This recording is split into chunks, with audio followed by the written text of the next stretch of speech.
Hey, we are recording. Okay, thank you, Rob. It is February 12th. It is 12:03 p.m. This is the meeting of the Vermont Community Broadband Board, Monday, February 12th. First item on our agenda is roll call and then approval of the agenda. We have Brian, Laura, Dan, and myself. We're waiting on Holly. Hopefully she'll join us shortly. Christine, can you do staff? Sure, we've got Rob Fish, Lucy Fortier, Heron Herzog, Alyssa Matthews, Alexi Montserrat, Stephanie Truxell, and Tony Clithero. Okay, excellent. And first item on the agenda is approval of the agenda. I'm going to make a motion to approve the agenda. Is there a second? Second. Thank you. Discussion of the agenda. I have one item to add before we close the meeting. I would like to discuss our next meeting, what the date is, and if we can hold February 22nd as a meeting date. But let's put that on the agenda before we close, and in terms of a couple of items I'd like to add to that agenda. Didn't there was an email that went out, said the February 22nd meeting is no longer happening. Definitely happened. Okay, but what I'd like to do is when we get to the end of our meeting today, let's talk about schedule and see if we can hold that and just reopen the date. All good. And that will address, Laura, your question of an add to the agenda relative to check-ins on some items that we haven't been able to get to. Yeah, and I'd like to introduce Lucy Fortier too. She's our new administrative assistant whenever you want to get to that in the agenda. Okay, let's, Holly's not here, right? Holly just joined. Excellent, Holly's here, excellent. Okay, let's add that right after we approve this agenda. Okay. All right, so go ahead. Patty. Yes. Yeah. So I would ask that we also add a brief executive session for personnel matters at the end of today's meeting. Okay.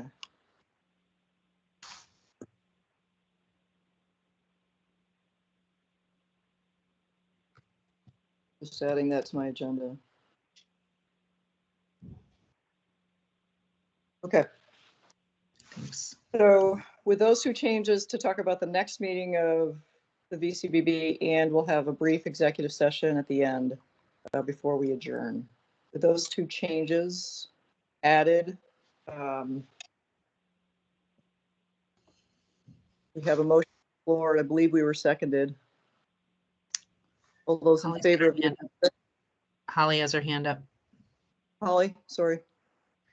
I'd just like to comment that I think that this agenda is undoable, and it's overwhelming for the time we have allowed for it.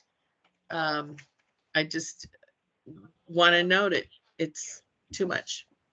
Yep, it's packed. We'll try to move this along as quickly as we can and see if we can get anything. All right, all those in favor of the agenda as amended, please say aye. Aye. Aye. Aye. Any opposed? Okay, the ayes carry. Next is the next item on the agenda. Christine, is that open to you to introduce Lucy? Yeah, Lucy is actually our administrative manager. I misspoke on assistant, but Lucy, Rob, if you can spotlight Lucy, maybe we can. Lucy comes to us with extensive experience. We're very pleased for her to join after Chance left. Lucy, say hello and talk a little bit about your experience, and then, happy to take any questions on the board. Hi, everybody. I'm Lucy Fortier. I've been with the state for 9 years. Basically began in the tech department that was DII that became ADS, and then was 5 years at the Office of Purchasing and Contracting for procedures, contracts, and a variety of other things. And last position before here was the Department of Libraries in Contracts and Grants Administration. Awesome. Welcome, Lucy. Glad to have you part of the team and enjoy all this excitement of deploying broadband across the state. It's a very interesting situation and a large project, and I'm really proud to be a part of it. Ditto, exactly. Well said. Thank you. Okay, okay, item 2 on our agenda is a summary of reappointments. Christine, do you want to field this? Tony I'll have Tony field this. Okay. It's a legal issue, so. Go ahead, Tony. Tony, if you're speaking, you're muted.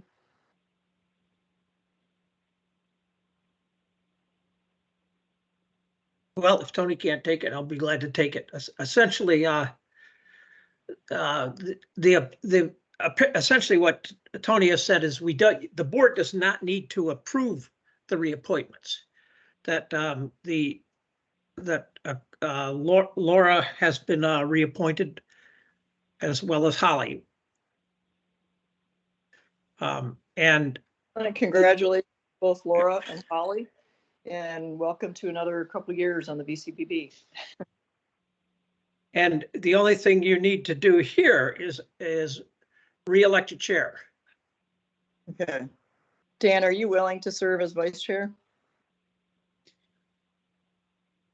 Look at that expression Brian has. I can continue to serve as vice chair if it pleases the team. Yeah, and Christine, I assume you meant vice chair, not chair. Yes, I did. Yeah, that's why I wish Tony was here, but anyway. No worries. Dan, we would love to have you continue in the role of vice chair. Laura and Holly, are you? Do you need a motion? Yes, please. I move that we elect Dan Nelson as the VCBB vice chair. Real Second. It's all rushed to Yes. second that. Holly seconded. Thank you, Holly. Thank you, Laura. Any discussion? All those in favor, please say aye. Aye. Aye. Any Aye. opposed? Okay, I the think I should aye abstain. carried 5-0. Congratulations, Dan.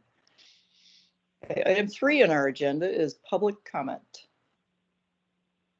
Christine, So at can you this point, if there's anybody in the public who would like to make a comment, raise your hand. We'll be glad to listen, and you'll have 3 minutes to speak. So please raise your hand if you have a public comment. And I see a hand up here somewhere. Okay, we have Krista Shute. Krista, go ahead. Automatic call screening service. To reach the called party, please press 0. Oh, what's going on? Sorry, we're trying to get Tony into the meeting. But The number you are trying to reach has automatic call screening service. this was supposed to, okay. Tony, are you in?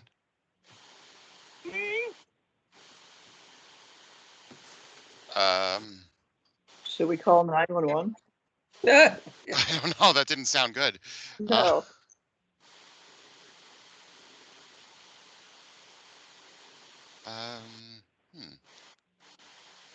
Okay, send her a note that she turned her call screening off to get through to her. Go ahead, Krista.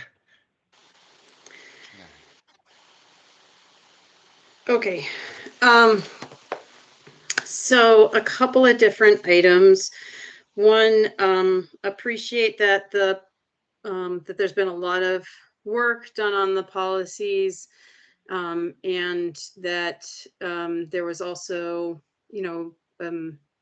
a fair amount of work that still needed to be done, and feedback to be incorporated. And so appreciate those being moved to another meeting, which I think is later this month. And also want to comment on that I think we should really consider having each of the committees meet one more time, just to make sure that the comments that we've made are understood. I'm concerned that the annual report incorporates a lot of policies, and I wonder if by approving the annual report, you're basically approving the policies, and that would seem to shortcut and sort of undermine the process that the board has established. So whether or not the committees meet or not, because I can see a shaking head or two. I think it is still important to follow the process that that the board has outlined. In the staff summary, it says in regards to KPIs that the staff met with the CUDs to obtain agreement on the set of indicators that will be presented to the board. And I appreciate that this often needs to be sent out in advance, but that there is not yet a meeting of the minds on that. And so I don't think that that's an accurate statement. The indicators, I think primarily the forecasted indicators, which are currently set to be monthly, essentially represent, you know, updating a business model, which we do regularly and we recommend happen regularly, but we don't do it monthly. And to do it monthly is really, I mean, unless we simply don't, you know, unless we simply just send in the same thing that we've sent in other months. And I suppose that we could do that, but that doesn't really get to the point of what you're trying to accomplish. So I'm just concerned with some of that. And then the last piece is again a lot more work and progress on the digital equity plan.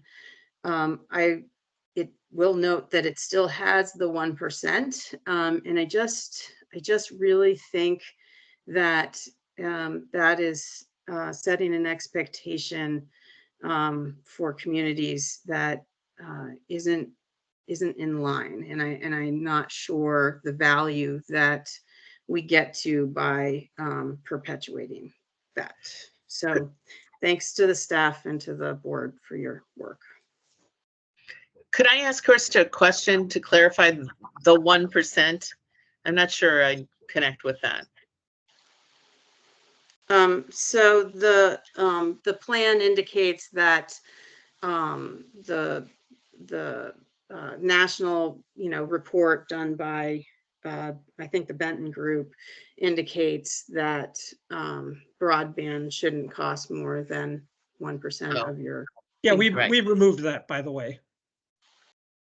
Oh, okay, it was legislation. still in the, okay, great. That would be great. Super. Thank you.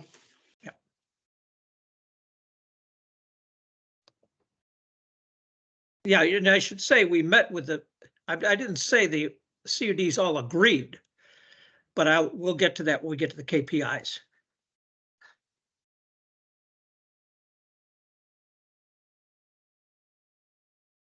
Okay, any other, I see Ellie's hands up.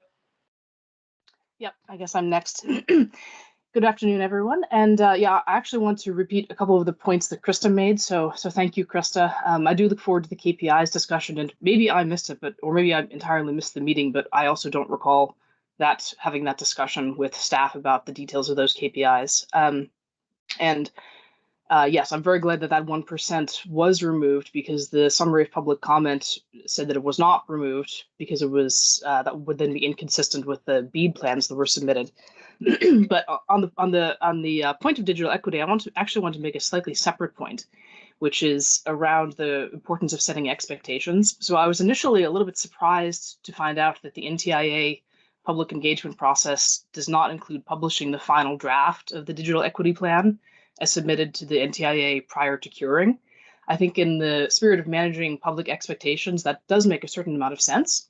And that led me to think that this is as good a time as any for us all to be thinking about setting expectations as we get the cured version back from the NTIA and consider or get to the real work of finalizing Vermont's digital equity plan.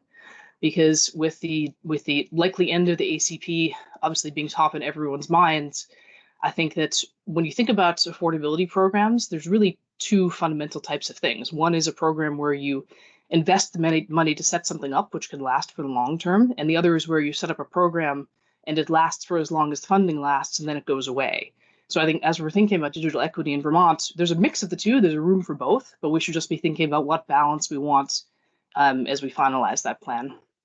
And then finally, a small but important technical correction on the draft annual report. On page 5, it says, and I'm quoting the annual report, the legislature has directed the VCBB to balance the sustainability of the grant-funded network and the affordability of each grantee's service.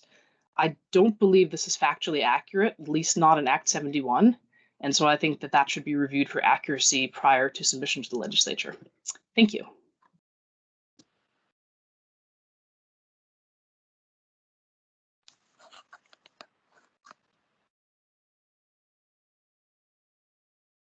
Thank you, Ally. Christine, is there Okay, any other and from the public want to speak? Raise your hand. Okay, not seeing anything. We can move on with the agenda. Okay, thank you. All those that contributed to public comment. Item 4 on our agenda is approval of the January 8th board meeting minutes. I make a motion that we approve the minutes as provided in our packet. Is there a second? Second. Thank you, Dan. Any discussion? All those in favor, please say aye. Aye. Any opposed? Motion carries 5-0 for approval. Next on our agenda is number 5, digital equity plan approval. Christine, do you want to tee us up? Yeah, actually, I'm going to turn that right over to Brittany to speak to.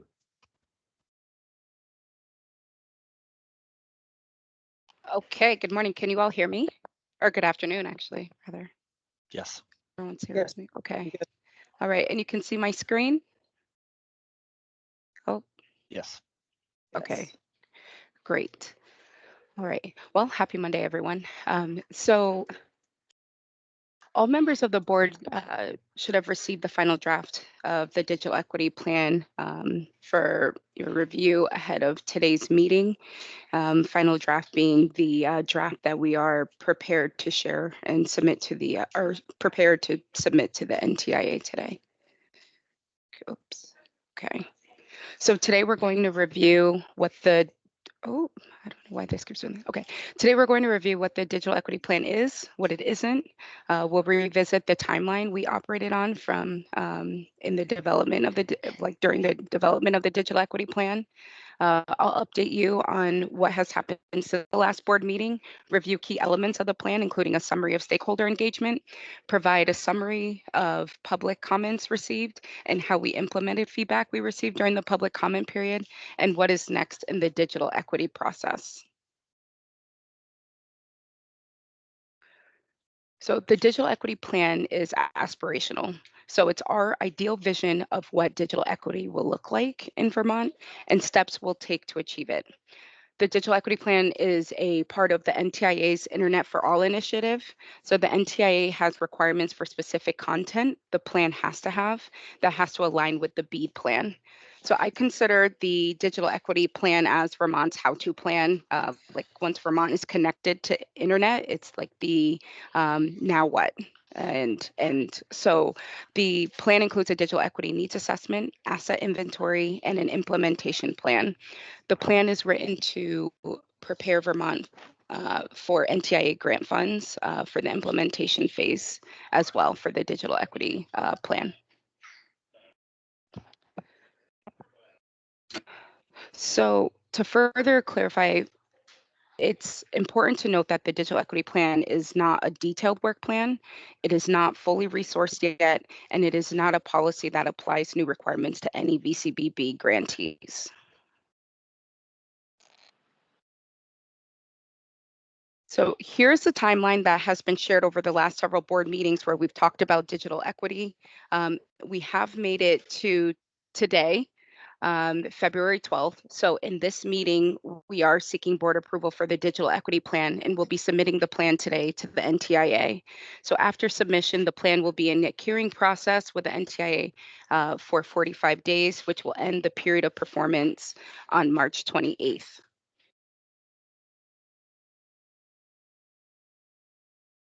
Since our last board meeting where we discussed digital equity, we conducted focus groups with covered populations, analyzed and incorporated public comments into the digital equity plan, continued to engage stakeholders for feedback on the draft digital equity plan, incorporated NTIA's feedback on the draft digital equity plan, and finalized the digital equity plan.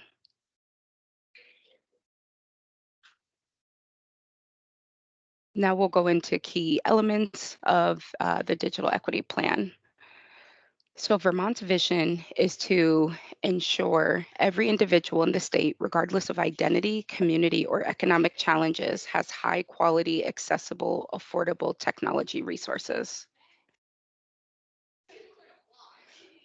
The NTIA worked with the Census Bureau to gather and analyze federal data to identify covered populations defined by the Digital Equity Act. And so there are 8 covered populations that came from that. And you will see a percentage of covered populations as a percentage of the total Vermont population in this visual. So what is helpful for Vermont in particular is that 93.1% of Vermont's population is defined as rural, meaning that 93.1% of our population meets the criteria of being a covered population. So through our engagement efforts and analysis, we learned broadband availability, broadband affordability, device access, relevance, digital skills, and trust were commonly identified barriers to digital equity. There are 5 goals for digital equity. Goal 1, mobilize resources for end-to-end broadband infrastructure deployments to all unserved and underserved locations and CAIs in Vermont. Goal 2, ensure sustainable community-driven solutions across the entire state. Goal 3, ensure high-speed broadband services and devices are affordable.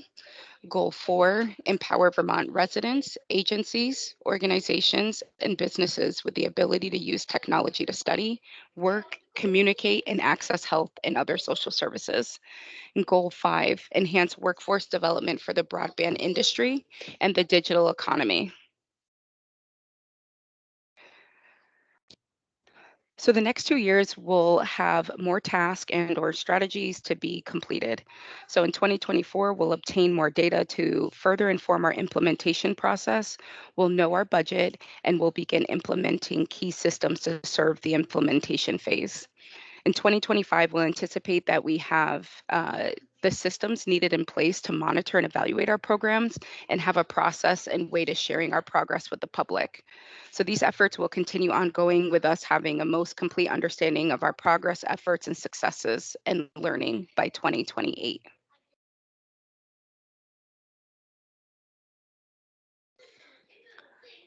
Okay, so now we'll go into an overview of our stakeholder engagement and public comments to date. So we have convened Digital Equity Core planning team meetings biweekly, held 6 regional in-person events and 10 statewide virtual events, 157 stakeholder meetings, including group conversations, as well as individual meetings with relevant stakeholder groups, 11 community-based events serving covered populations, 2,105 responses to the community survey, 44 responses to the request for public input on the BEAD 5-year action plan and initial proposal, 26 responses to the request for input on the digital equity plan, and 15 comments submitted in response to the 38-day public comment period on the draft digital equity plan. We received comments from 15 individuals and organizations. 80% of public comments were either accepted or informed revisions to improve clarity in the digital equity plan. Comments that were rejected were not incorporated because they either conflicted with federal program requirements or definitions or for editorial reasons. So other comments were helpful in considering like and informing Vermont's work planning and implementation phase. Yeah, Patty, Laura has her hand up, so. Oh, Yeah, go ahead, Laura. Sorry, I can't see you on my little tiny screen. And Holly does next after that. Yep, I'm just wanting to check in on the KPIs. What they are. I believe that's going to be discussed further Yeah, that's later on. and the later agenda. in the agenda. Yeah. Okay, great. Okay. Thanks. Yes. Holly's up next. Brittany, I just a little confused between this slide and the 2,105 responses. So 15 individuals and organizations. I'm having number meltdown here. So you had a community survey, but it says that you got public input from 18. How do these two slides go together? So you're reading this slide here where there's comments received from 15 individuals and organizations, and then the stakeholder engagement summary. Yeah, what are you getting comments on if it doesn't refer to the stakeholder engagement summary responses? So stakeholder engagement, it's just the any involvement or any engagement we're doing with the public. So that includes our digital equity core team meetings, that includes interviews, focus groups, exploratory calls, meetings to explore and establish partnerships. And okay, I understand that, but why is it only 15 individuals and organizations in public comment summary? Like, what are they? What have I got screwed up here? This is public comment on the plan.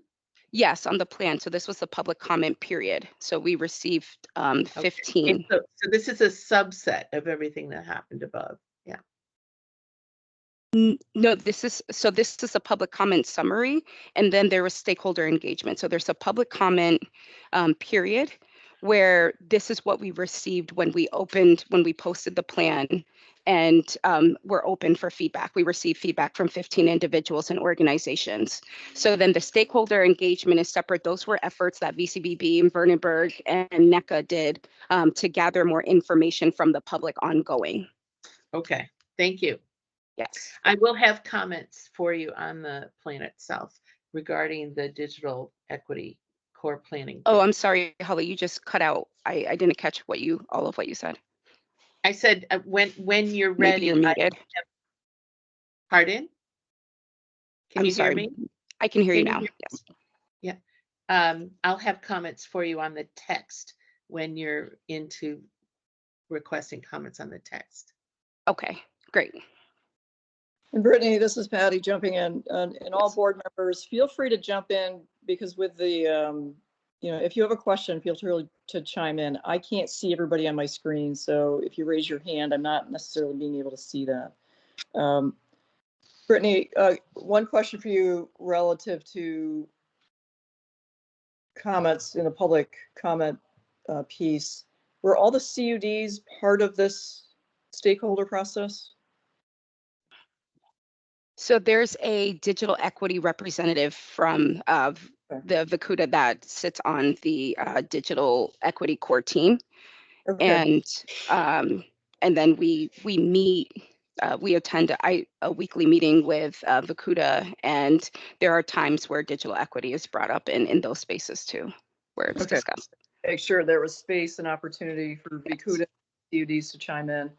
Yes. And concerns that they expressed relative to the plan? Yes, there were. And so then we also extended the public comment period by a week to allow for additional time for VCUDA members to be able to provide input on the plan. And there were concerns raised by VCUDA from that we were able to discuss, and then we had a few meetings to better address their concerns in terms of ensuring that we were on the same page with how their feedback was implementing, and that VCB was understanding the intent of the feedback that was implemented in the plan. Okay. And the 1% of income piece that's been incorporated?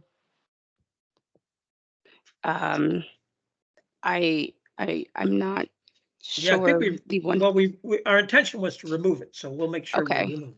Yeah. If Okay, it's there, thanks. I mean, it'll be removed. Just before that plan gets sent in, so Yeah. you've said it's removed, but make sure that at the staff level, that's actually accurate. Yeah, before we know it was removed from the annual report. I just can't confirm from the digital equity plan, but we will make sure that it's not there. Okay, Brittany, make a note of that, please, before you send in to check that. Yes, noted. Great. Thank you, Brittany. Yeah, Patty. Go ahead. Yeah, just noting, I believe it's still also in the annual report, or at least in the board packet. Yeah, it shouldn't be there. I'm sorry. It was our intention to have that removed before it went to the board packet, but somehow the old version must slip through. Okay, so the staff folks that are in charge of writing these reports, can you please make a note to make those changes so that these don't slip through? That those, Yep, I will chase this down. I've got you have my commitment. appreciate that. Great. I thought I saw a hand. I don't know if we're acknowledging hands or if you want me to continue.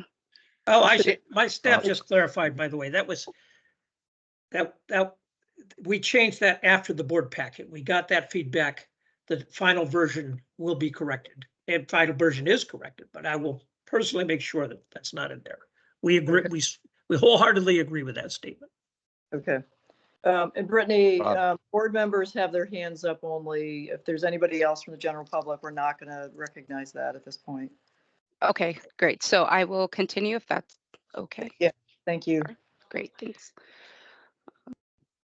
Okay, so with public comment summary, we received the 15 individual comments from 15 individuals and organizations. 80% of public comments were either accepted or informed revisions to improve clarity in the digital equity plan. Comments that were rejected were not incorporated because they either conflicted with the federal program requirements or definitions and or for editorial reasons.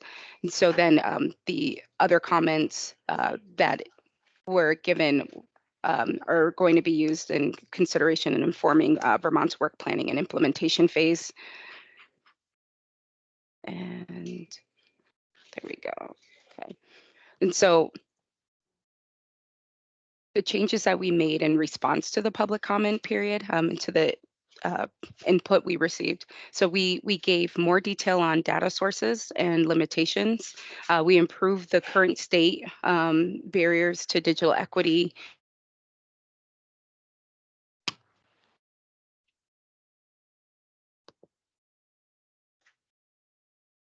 The organization equal access to broadband and the gap that we now have without equal access to broadband organization operating in our state. So we work to make the goals less repetitive and more clear. We provided clarity on the purpose of the plan and how digital equity aligns with and differs from BEAD.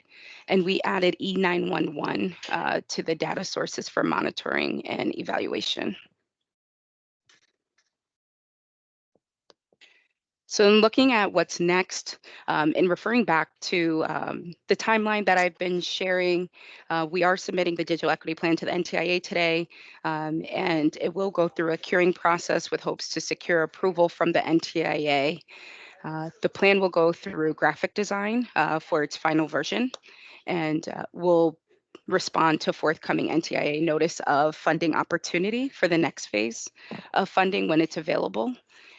We'll develop a detailed work plan and budget and continue our efforts in cultivating funding and implementation partnerships.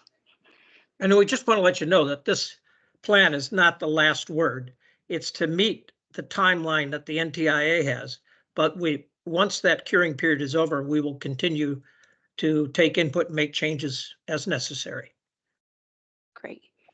Yes, thank you for that clarification, Christine. And I am done with presenting, so I'm going to stop screen share and take any questions or comments. Holly's got her hand raised. Go ahead, Holly. So, Thank you very much, Britt. Yeah, thank you, Brittany. And you know, what a lot of work this is. I'm sorry, I'm going to take the board's time for just 1 minute to be more specific about equal access to broadband. Thank you for the inclusion on page 12.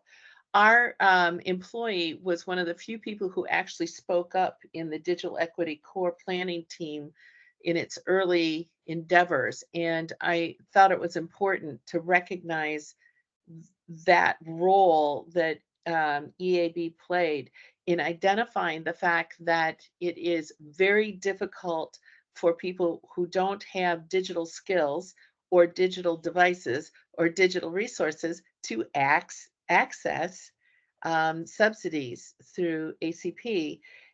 In your document on page 31, it says at the bottom that EAB ceased operations in August 2023 with no succession plan. The reason for termination was that all of the funding prohibited a nonprofit from becoming a funded entity. So there was no funding plan for under which EAB could continue. I would prefer that we just put a period after August 2023, if you don't mind. And because it was due to circumstances outside our control. The other thing I want to note is that your digital equity plan identifies that NECA will have promotional or outreach funding, has promotional or outreach funding, but unfortunately it does state that it doesn't have any opportunity for covering the one-on-one kind of support that is critical to a greater uptake on the ACP. And organizations across the country have found that urban areas are more successful in uptake of ACP subsidies because there's more organizations that have one-on-one interface with qualified households, and they do the work. An example would be in Washington, D.C., Black churches hold ACP registration programs in their parking lot in the summertime.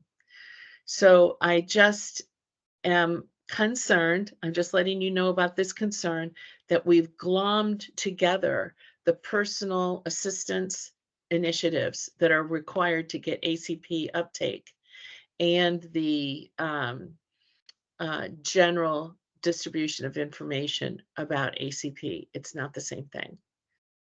That's my comment. Thank you.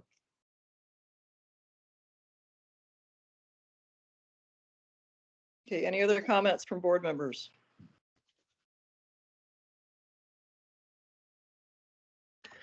Yeah. Oh, I could also say, Patty, that the other thing that's concerning me here is that this digital equity plan does not reflect our affordability policy. Right, our affordability policy hasn't been passed yet. It's a problem. Yes.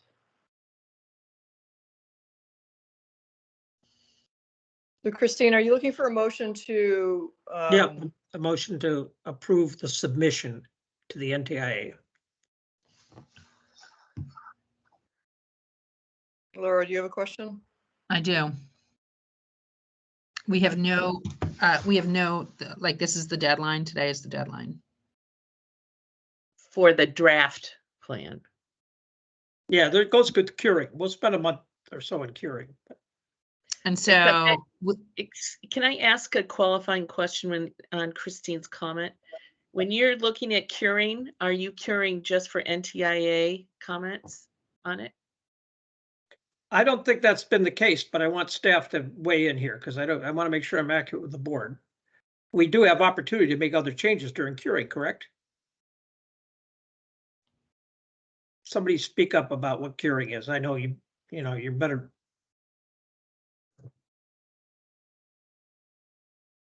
Yeah, my understanding with curing, it's for the NTIA. It's between the NTIA and VCBB. It's Yeah, going we to be a process. certainly in the BEAD process, we had opportunity to go back and forth. Hi, Might this is want- Breeze McElvain from Oh, Bernard Clay's Group. here. Clay, May be able perfect. to. Clay, could you answer that question for us? I think I can jump in here and try to help. A couple points that I would make. So the curing process is 45 days. So you submit your final draft today, and I strongly encourage you to do that today because today is the deadline for the final draft.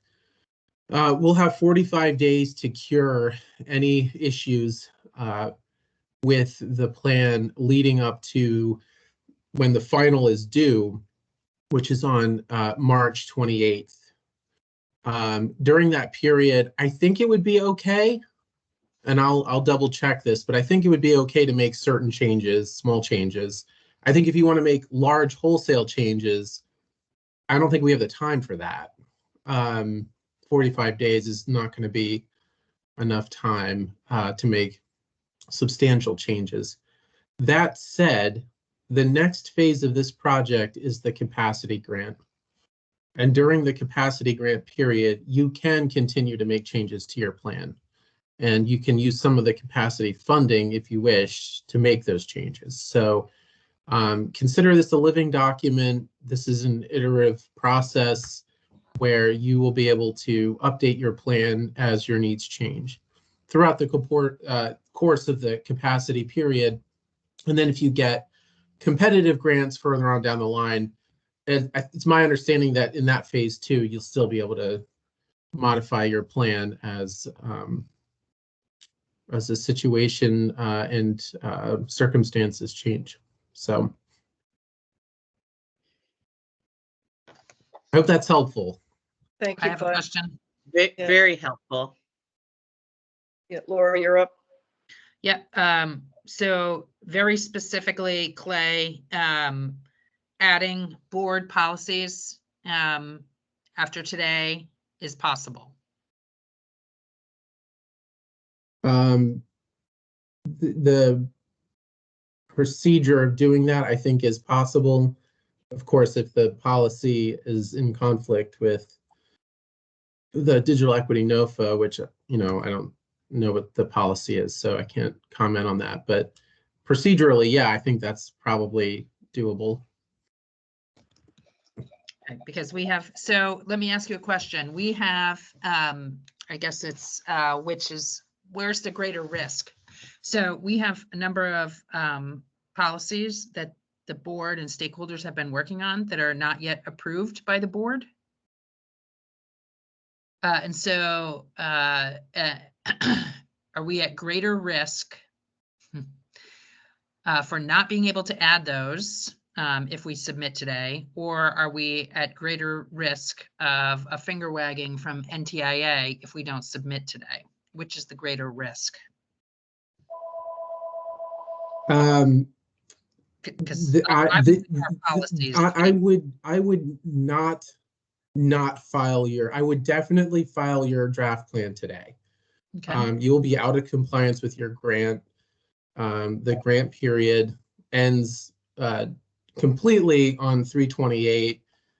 Your grant agreement says you will file the final draft today. So I would strongly encourage you to do that. Do you think it would be, is there a way for us to kind of cover our work that is not done yet by noting perhaps that, the board has been participating in a process for several months and anticipates finalizing and approving our policies by?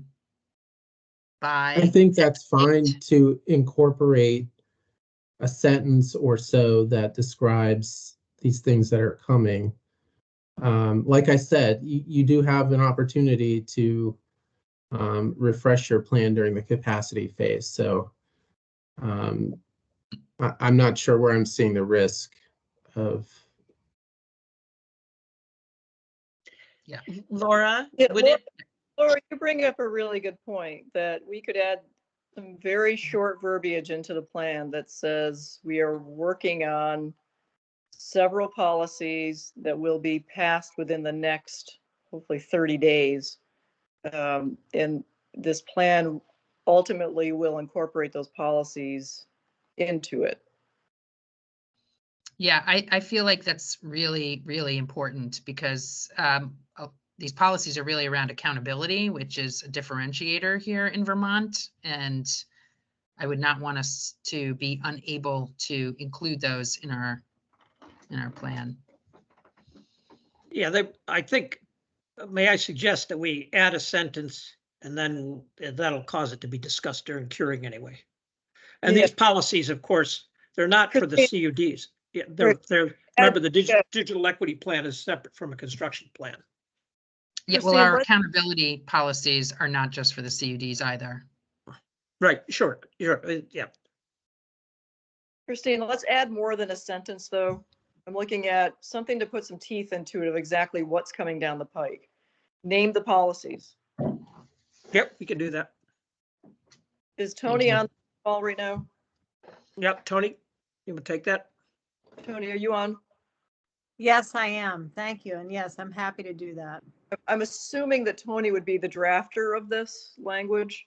So Tony, the spirit of what we're talking about is we would like enough verbiage added. I'm thinking a short paragraph, not a sentence, that specifically identifies these policies that we're working on. And Tony, since you've been intimate with a lot of the details of editing the policies, you can name them off. Yes, I'm happy to do that. I think it's a good idea.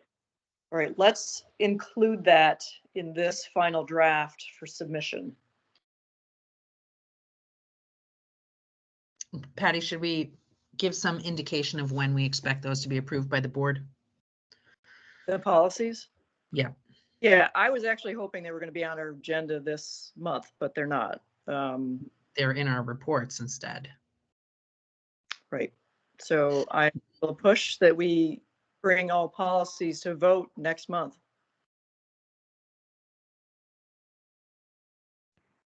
Any policy? Plan, yeah, that's the plan, Patty, to have those all to you guys for the March 11th meeting in the packet. Okay. Or February 22nd, Patty, if we do in fact meet. So. Yeah, we will not be able to bring them forward by February 22nd. We still have significant issues to deal with the CUDs on these. Okay. On the policies? Yes. Like we Why are received they? significant. there's 5 days to review, and then they have staff review. There's 5 days to review, and then there's public comment. It's not a long negotiation process. Yeah, except it's December 12th, and we still have to, we received significant feedback from the CUDs after we publicly posted them. Yeah, I'm gonna speak up for the consumer protection standard. The version of the policy that's up on the website is very different than the one that I finalized, and I would like to pull that apart a little bit. So I've got a little work to do on mine as to why it went from the version I have in my inbox to what's up on the posted on the policy board. So I've got some work on my end to do. I would look at our next meeting in March to approve all policies. We believe we can meet that date. I agree. So if for the digital equity plan, with inclusion of this paragraph in reference to the policies that are very much in progress and should be completed within 30 days, is there any other changes that are required to be made? And the request for the modification of the sentence at the bottom of page 31, top of 32 regarding EAB. Yes. And the 1% of income reference as well. There's three things. I rewrote the EAB part. So If somebody needs to talk to me about EAB, I'd be happy to elaborate if that's necessary. You should ask to see Our Who's speaking? comments, I rewrote a FX lot of is. that. FX, You're unmuted. somebody can mute FX, please. Sorry. Yes. All right, I'm Yep. gonna make a motion that we approve the digital equity plan with the 3 changes we've referenced: removal of the 1% of income reference, the EAB piece that Holly's pulled forward, and the change Laura has brought forward relative to reference to the policies, a paragraph included in the report that references those policies that are near completion and should be approved within 30 days. That is a motion on the table. I'll second it. Thank you, Laura. Any further discussion? All right, all those in favor, please say aye. Aye. Aye. Any opposed? Excellent. The ayes carry 5-0. Thank you very much, Brittany, for all your work on this.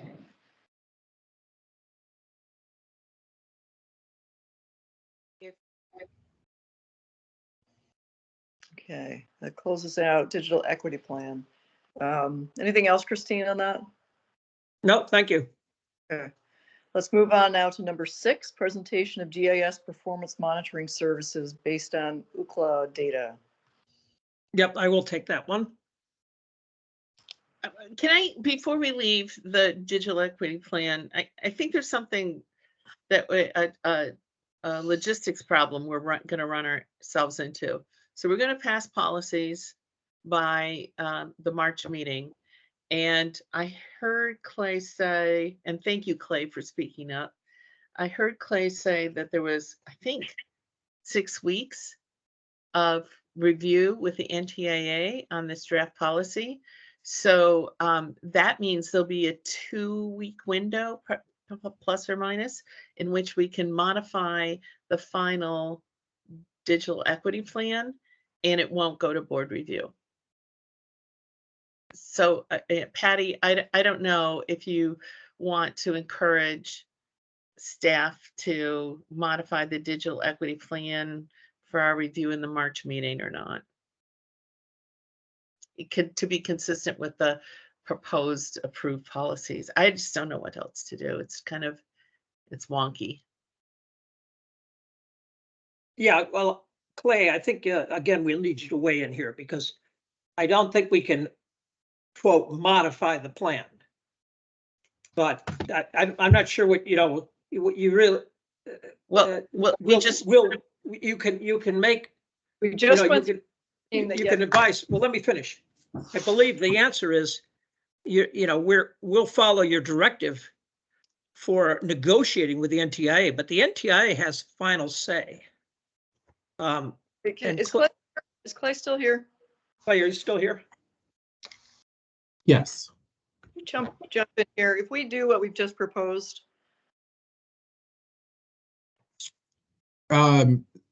So, I mean, everything has to be finalized by March 28th. So, what can you get done by March 28th? That's when the plan has to be final, good. And so I think even working back from that, I think you'd want to have your ducks in a row by early to mid-March, the latest. So Clay, the timeline, let me paint out the timeline. So we are working on these several policies and several should be approved.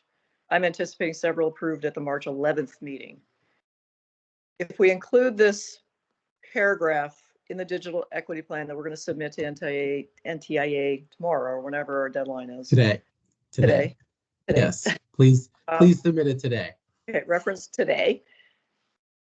That allows us, I'm hoping, to we include a placeholder in our draft plan today that's going to be submitted, and then when we finalize the real final version for March 28th, we can put flesh on the bones for that placeholder we've just added. I think so, and I think it would be good to kind of move ahead tentatively. I'm going to bring this back to our leadership, the DE leadership, and let them know that it's coming. I don't see a problem with it that way, but you know, this is I think a somewhat unorthodox circumstance. I mean, this is not something that's happened elsewhere yet, so there may be something I'm missing, and I just want to leave the window open for that. All right, so you're not able to be official here in your capacity of your opinion, and I get that. I think we can try to include it, and if somebody says from NTIA that's out of bounds, we'll have to deal with that, but the policies will be actionable by the VCBB, and the CUDs will be subjected to them no matter what. Yeah, I think this, I don't think this is a binding document. So Yeah. So I mean, yes, of course, we'll follow the directive of the board, but I just want you to know, and Clay, correct me if I'm wrong. You know, those board policies will impact how we move forward beyond even, you know, even if the NTI doesn't wholesale accept them, you still given the direction to staff. That's how you want to operate. Right. The CUDs are required to follow BB policies as they're made, as long as we're not making anything crazy up. As long as we are statutorily grounded in what we're developing, the CUDs are subject to those policies.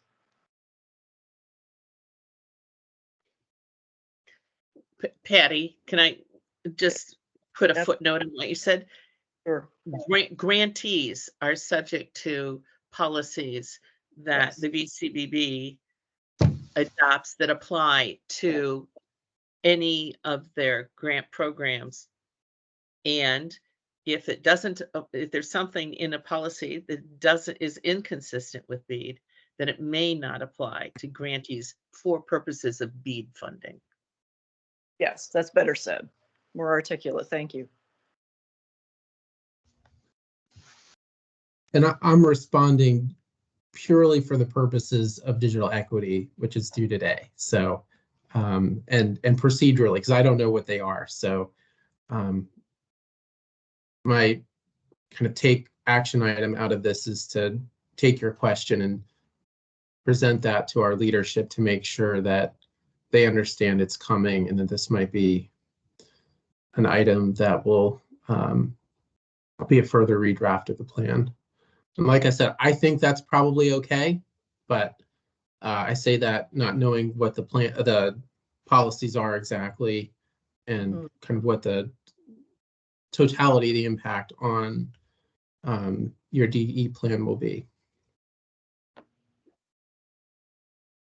Okay, thank you. All right, we have a plan in place with changes to be made. The 3 items discussed we'll file today, and we will continue along our work with the policies. Okay, anything else on item 5, digital equity plan? Okay, let's move now on to presentation of GIS performance monitoring services. Okay, thanks. I will take this. I'll share my screen. Can you all see my screen? Not yet. I cannot. Not yet. Hang on. Let me see.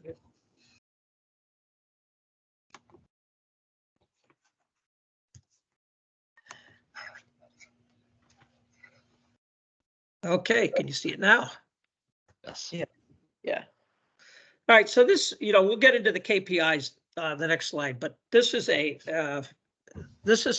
program that South Carolina implemented, invested a lot of money on with IBM and some other partners, using Ookla performance data to confirm and to provide ongoing monitoring of performance. So to confirm the installation and then provide ongoing monitoring of performance of the network. So I'm going to walk you through this. And so Ookla testing is widespread, 50 billion tests is accounting. And, this is on-site performance testing. And the good thing about Ookla data, you may have heard of other kinds of performance testing that's being done, but Ookla data is geotagged. Geotag means it has the location on it that you can tie that performance data to a physical address. So South Carolina, they partnered with some others to develop a platform, and they can accurately identify areas of overreporting by ISPs. And thanks to their leadership, we can implement the system at a fraction of cost. In fact, it doesn't negatively impact our budget because we've budgeted enough money for GIS services to absorb the cost of the license with Ookla. We only have to pay for a license with Ookla. So the way this thing works is they use, it's innovative because they use Uber's hexagonal hierarchical spatial index, which breaks the areas into hexagons. And then you can drill down to more detailed hexagons. And what you can do with that is you can identify, just as in GIS, you can identify the layers where the funds are coming from, whether there be ARPA funds or whether it's going to be a federally funded through IJA or it's going to be funded through the EACAM areas. And you can also tie it to your CUDs and tie it to your ISP areas. And basically what they do in South Carolina, which we'll mimic, is they do a daily pull of information from Ookla. And that comes with, that comes with specification. Location accuracy, they tie it down to is less than 500 meters, which allows you to get down to individual addresses if you decide to. But this is really for us to be able to provide an ISP monitoring and a network monitoring, not necessarily to solve individual address problems, because that is the responsibility of the ISP to solve those individual address problems. So I'm going to quickly go through this and show you what happens. If you look at these color-coded hexagons, they're for different speed performance. And if you look, the particular one to pay attention to is the 100 by 100, which is the dark green. And this is an area they monitored over time, starting in October 1st, 2023. And as you go up, you can start seeing how it fills in. So you define your algorithm and you get your information, and bottom line is you get your performance by area. And if you look at this ISP specific algorithm, you can see it growing as well as 100 by 100. So you can get, not only when we get to the KPIs, we're going to talk about the monthly reporting, but you also get daily reporting from this. And the monthly reporting comes from the ISP. This is the confirmation through the speed test. And this shows you, as you drill down to the hexagon, exactly what the information is.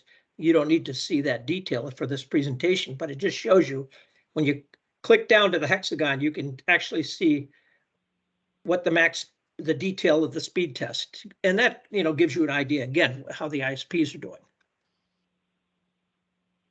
So we're going to implement this along with the KPIs, but I just wanted to show the board that next level. And I think this gets to the concerns that we've all had around how do we ensure that we're getting what promised from the ISPs and the service providers. So that was a simple, fast presentation, but I'll take any questions at this point if you have any. Okay, let's open it up to questions. Holly's up. Actually, Brian's hand was up first, so please, Brian. Thank you, Holly. So Christine, can I just understand, like, it's, I think I remembered level of granularity is down to 500 meters. So how does Ookla do the ping test? Are they hitting customer side devices, or are they hitting telecommunications network infrastructure that is not necessarily all the way to the customer location? Like, what are the 2 points they're pinging against to measure the speed? They're actually, it's actually a customer test. So combined with this, what South Carolina did is they went out and marketed that the customer needs to do the test. So granted, it's not necessarily an accurate, granted customer equipment comes into play, but at the same time, you can see what's happening at all of your customer sites. So when you get multiple tests in a certain area, you can confirm, what the network is doing. But it's not at the, it's really at the computer or at the phone that test is being done. And the initial test, what's critical about that initial test does need to comply, right? So you can't say they're done until that initial test complies. And then you get the trend. That's my question. So every ISP needs to, like Waitsfield Champlain Valley Telecom, who I'm a customer of, a happy customer of, they have this ability. They can ping me at any time and figure it, because I've had a couple of very small service issues with them. I've worked with their tech support. They say, hold on, they ping me. They may have me run the speed test on my end, but they can run it on their end. So most credible ISPs have this capability already. So is what you're proposing a redundant capability to just keep the ISPs honest? So it's an independent data source so that we can keep them honest and have an objective set of data to either confirm or refute what they're telling us? Yes, thank you. That was an elegant way to say what I'm trying to say. Okay, got it. Thank you. Holly? What's the cost? The cost is about $62,000 a year for the license. And is there any way for us to sub the license so that CUDs can use this for their own benefit as well as for regulatory review, or is that not possible? Well, I don't know the answer to that. Christine, if I could jump in on that, yes, as part of what we negotiated, the CUDs will have access to all data. And each of the CUDs each grantee will be required to run a speed test when they connect a customer. So we'll have a good set of data of knowing what's live, what's not. And the CUDs are also going to be able to use this for some fundraising. We know of one CUD that's planning to use this already for a grant. Sorry to interrupt, but thank you. Thank you. No, happy to interrupt. Thanks. But the CUDs will still independently have their capability from this, right? I mean, we're not providing the CUDs with their, for lack of a better term, their ping or their performance capability, right? They're like any ISP, they'll have their own, and then this will exist independent as an independent objective source of data. Is that true? Yes. That's the nuance here. The nuance is, of course, the ISPs and the CUDs will have that diagnostic capability going to what's called their ONT, right? They're gonna have that data to see, but this is an overlay to monitor and confirm their performance. And then who will be the entity that kind of governs this overlay? Who will set the rules, the criteria, the permissible use? Who's the owner of this capability? It's clearly not going to be the ISPs or the CUDs, right? So it's the VCBB. Yes. Okay. Got it. And I think, I'm sorry, go ahead. Well, I think Holly still has her hand up. Oh, sorry. I'll take it down. Brian is getting to the same questions, but I'll just add this one little flip. And pardon me if this is illogical, because I don't know the technology how this works. Isn't it possible for the VCBB to come in and monitor a test of the testing equipment operated by the CUDs or by grantees for the same effect? Well, let's get into the KPI discussion first, because I'm not sure we might have to fight for that authority. Can you ask that again, Holly? I'm not sure I understood where you were going. Well, if we're not providing ping monitoring to CUDs, can CUDs effectively provide ping monitoring to us by giving us independent access to whatever they're using? Yeah, good question. I'd always thought that they would, part of the recurring metrics they would be providing network performance metrics to us that would have that type of data. And then Christine is suggesting that this independent capability can then be used to verify or provide a second source of data to either confirm or refute whatever those regularly reported metrics are telling us. Can I just say before I go, and then Dan, I hand off to you. I'm really concerned about staff capacity. And in order for me to feel really comfortable here, I need to know that there really is somebody, not yet another position, perhaps, but somebody on staff who's got the capacity and the technological interest in receiving CUD or grantee reports, comparing them to data, understanding how the data really works. And if there is, then I would say that $62,000 a year out of the VCBB budget, because I don't think this is a CUD budgeted item, out of the VCBB budget is probably a small price to pay for grant monitoring, but we should be looking at all our other costs at the same time.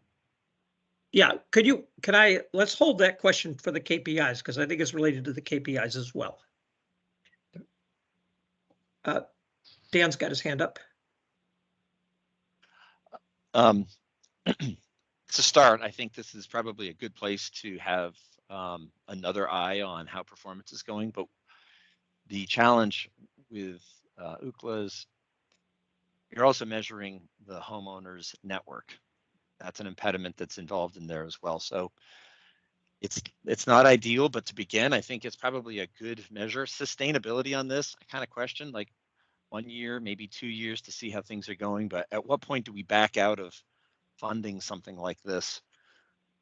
There's an FCC docket that describes performance monitoring and how it's to be done. I'm not sure if this would supersede it, complement it, so that should probably be looked into as well. It's just for the amount of money and for what we get versus having the CUDs do this. And perhaps the department should take this up and hold all carriers to the same standard, not just the CUDs. Thanks. Yep. So I'll leave it at that. Yep. Thanks. That's good feedback.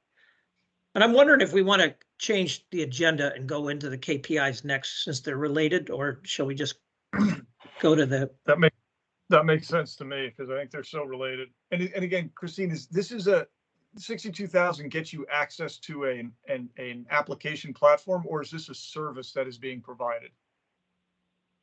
I'm not sure I know the difference, but let me just so basically, to Holly's point, are we going to have a staff member run Ookla queries and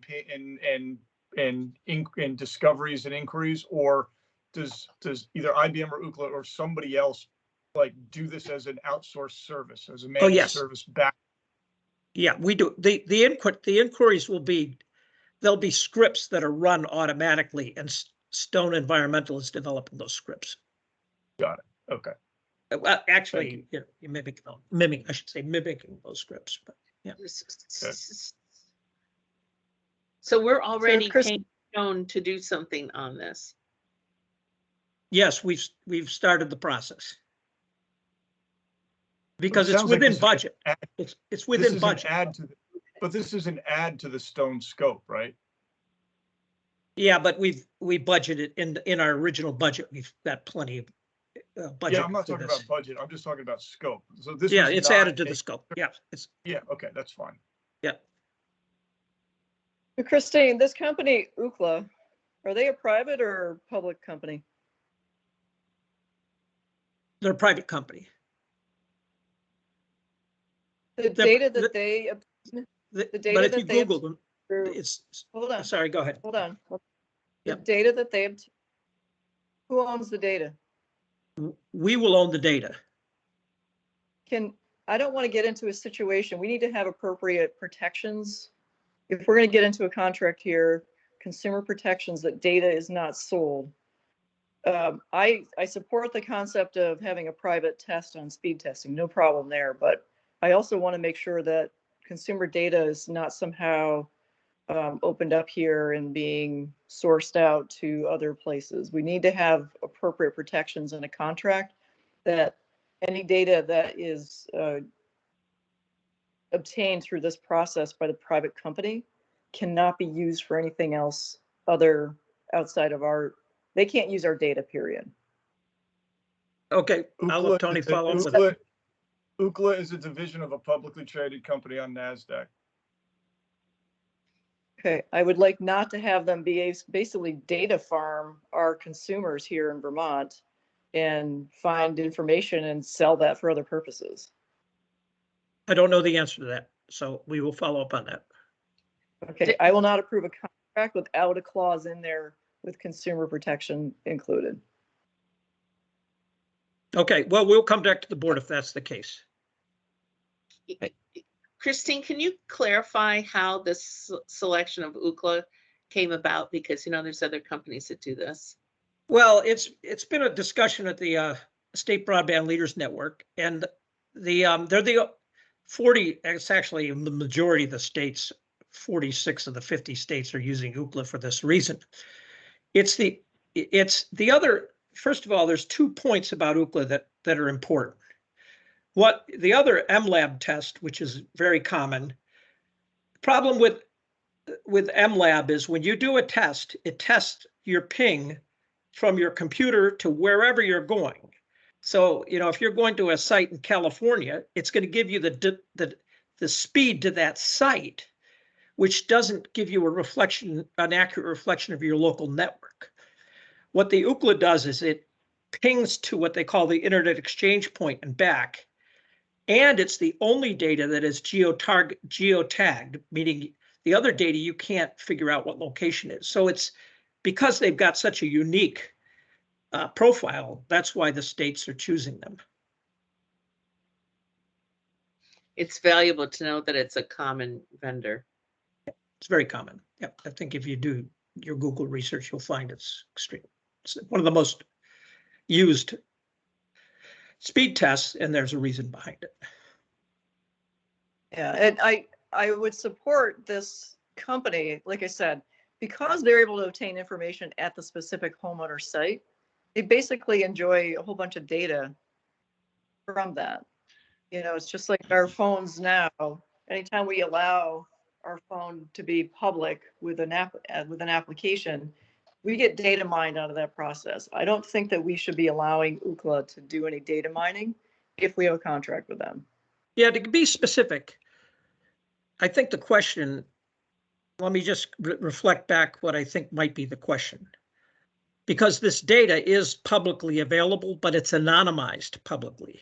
If it's anonymized, that's why I say we'll come back, because the idea is if that data is anonymized, which I believe it is, but I'm not going to commit to that until we check. Subject to check. If the data is anonymized, then that concern should be alleviated. Christine, aren't we subscribing to their data, which they've collected from people who have willingly Yes. participated in their program? Yes. So anybody who runs a test on Ookla is already willingly giving some piece of that's a great information point. to them. Yeah. Just Yeah. like during the pandemic, we knew how people were moving about because we all willingly give Google our information and location. So I think that's what it is. And we're just buying it now from them. Do I have that understanding? I don't know. That's why I say what I'll do is I'll report back to the board at the next meeting. Okay. On your questions. I wouldn't want to shoot from the hip on this. Yeah. Okay. All right. So we're not taking action on this today then. Is that right? Well, we've started the work, but it's we can stop at any time. Have you signed a contract with them? We have not. I bet Is others anybody in the have. state of contract Well, with them? Stone may have, I don't know what Stone Environmental may have signed a contract, but we have. Stone has prepared to do it, waiting for this discussion today. So Okay, it's excellent. Thank ready you. based on what got Okay. discussed today, because we have a CUD that is waiting for the data and needs it for February 20th. Yeah, Krista Schute's raising her hand. I think that's related to the fact that she needs that data for one of her grants. If you want to. I don't know I'll if you- recognize Chris for this agenda item. Krista, if you're Hi, on, your thanks. floor. Hi. So we applied for a Community Connect grant for $2.7 million based on having not a single address that was over 25.3 in an area around Groton and Reigate. And the USDA came back and said, oops, we didn't have the statutory authority to say 25.3. Actually, you can't have a single address that has more than 10.1.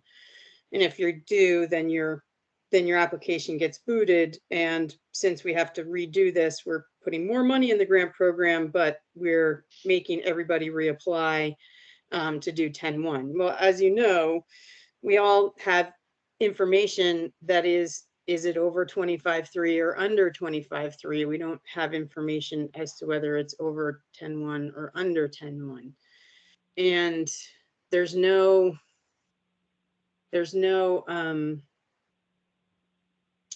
flexibility in, getting it wrong. Like, you can't go back and just change it. It's just, you either knew every address and exactly what the speed was, or you didn't. And so that's part of where it comes from. And I think the other thing that I would note is that I think that this information can help in the challenge process, right, of understanding exactly what's going on. And so we know that the timeline of the challenge process is probably starting before the next piece. And it can, so I think it can make a difference there from a time perspective. But for us, it's the opportunity to not be excluded from a $22.7 million grant. I mean, we'll resubmit anyway. It's just, it's a big risk to not know the information. So I think, we have to look at our thought process when the staff was discussing it was, well, this is something that's, good for everybody. But from a timing perspective, that's what it means to us. And that grant deadline is the 20th. So obviously I have most of the application done because, it's all done because it was done before. But, I need to, if there are ones that are less than 10.1, more than 10.1, if there's an address or whatever that's more than 10.1, then I need to modify all my maps and modify all the documentation that goes with that. Thanks. So Holly has her hand up. Go ahead, Holly. Krista, can I ask a question of you in this context? It's just a really practical level question. So Dan points out that you have to, as a consumer, have submitted your speed to Ookla and created a data for them. If you have people on 10.1, 10.1 or less in that area, which is near where I live, have you gotten feedback from Ookla about how much data they have in that area? It seems. That's it's a great question, and it spurs a part that I forgot. So the USDA does not use the FCC's database because I'm getting to your question, because the FCC's database is based on advertised speed, not on actual speed. And so what they use is the Ookla test data. So they're going to take our polygon, use the Ookla test data, determine if there's anything in it that's above 10.1, and then make a decision based on that. And so because they don't believe, they look at like DSL, they just don't believe some of the FCC statements because it's advertised speeds, not. And so that's what they use as the Ookla test data. So they use their own Ookla account for that. Correct. Yeah, and I think that summarized the answer to this is very clear. It's voluntary data. So with a consumer is volunteering the information. I don't think we have a risk of. Right. We're using information that's been collected, to Dan's point, whether you run a speed test or you're doing, whatever you're doing on your phone. And I think in your policies, outside of the ability to use this data, that's one thing. And I think that's what's on the table today. How you decide that you want to require us to participate in providing information into this data, I think that could be a second thing. I mean, I think even just the ability to use it as part of the challenge process provides enough value for it. So I think the consumer protection piece can be addressed in how you set your policies of what you expect us to collect from our customer locations. And I don't, we don't have to collect our data via an Ookla test, right? We can use this. So, but we could collect our data when we go in and we set a customer up and we, do our run and it says this is the speed that you got down and up and it's a direct connection back to the thing. Our intention was like, oh, okay, we'll take a picture of that and that'll be submitted with every customer we have to show that they've got the requisite speeds. But the I'd like to go back reality is we could also do it through uploading the test. Consumer protections, but that's me. Okay. Yeah, Brian has his hand up. So Christine, I thought I heard you say earlier this fits within the current budget. So do you need board approval to do this? I don't need board approval. The reason I'm presenting this is to let you know what we're doing. Great. And raise concerns. And I think Patty's concerns, I think we've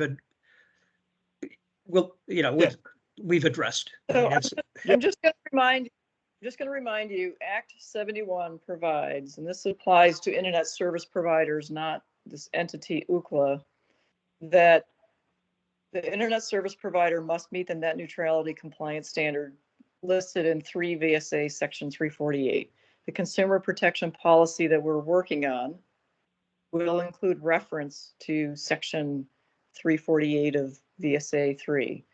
So the law already establishes you can't do stuff with people's data, but that's to the internet service provider. I think the compliance of this Ookla entity should be under the same umbrella. So I'm just going to urge you, Christine, whatever contract is being signed with them, that we have some protection here. The consumer data isn't going to be mined somehow. We have a clause that says they have to comply with section 3 VSA, section 348. It's part of Act 71. They should comply with that.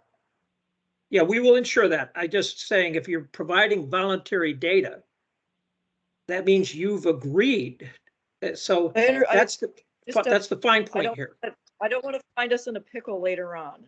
And private companies are doing things for their own benefit. It's the real world out there. Yep, I'll turn that over to Tony to ensure that legally we're complying. I have to imagine we won't be the VSA section 348. Period. Just have them reference that. They must be in compliance with that state statute. Okay. Go ahead, Brian. I can't imagine we're the first potential customer that will have raised this issue with them. I agree. Yep. And if they balk at that, I got a problem. Okay. Yeah. We hear you. Tell them Patty's going to come whoop them.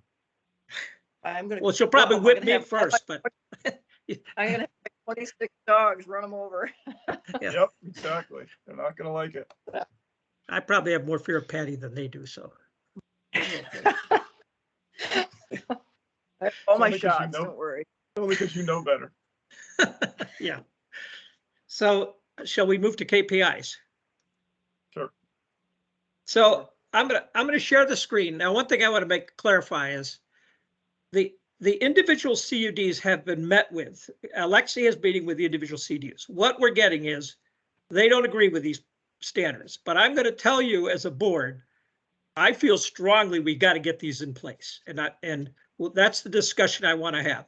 This is your executive director saying, this is first of all responding to the board concerns around how do we monitor from a business case and how these CUDs are doing. And the issue really comes down to monthly versus quarterly. And before I show the slide, the reason it's monthly is because if you wait quarterly, it's going to be 3 or 4 weeks after the close of the quarter that we get the data. We're now 15 weeks past what possibly could have been when the start of the problem occurred. We're good. I'm promoting that we'll report those board data to the board quarterly, but we're going to ask to meet with those CUDs monthly over the projected data. And it's not to be a hammer, it's to create a dialogue.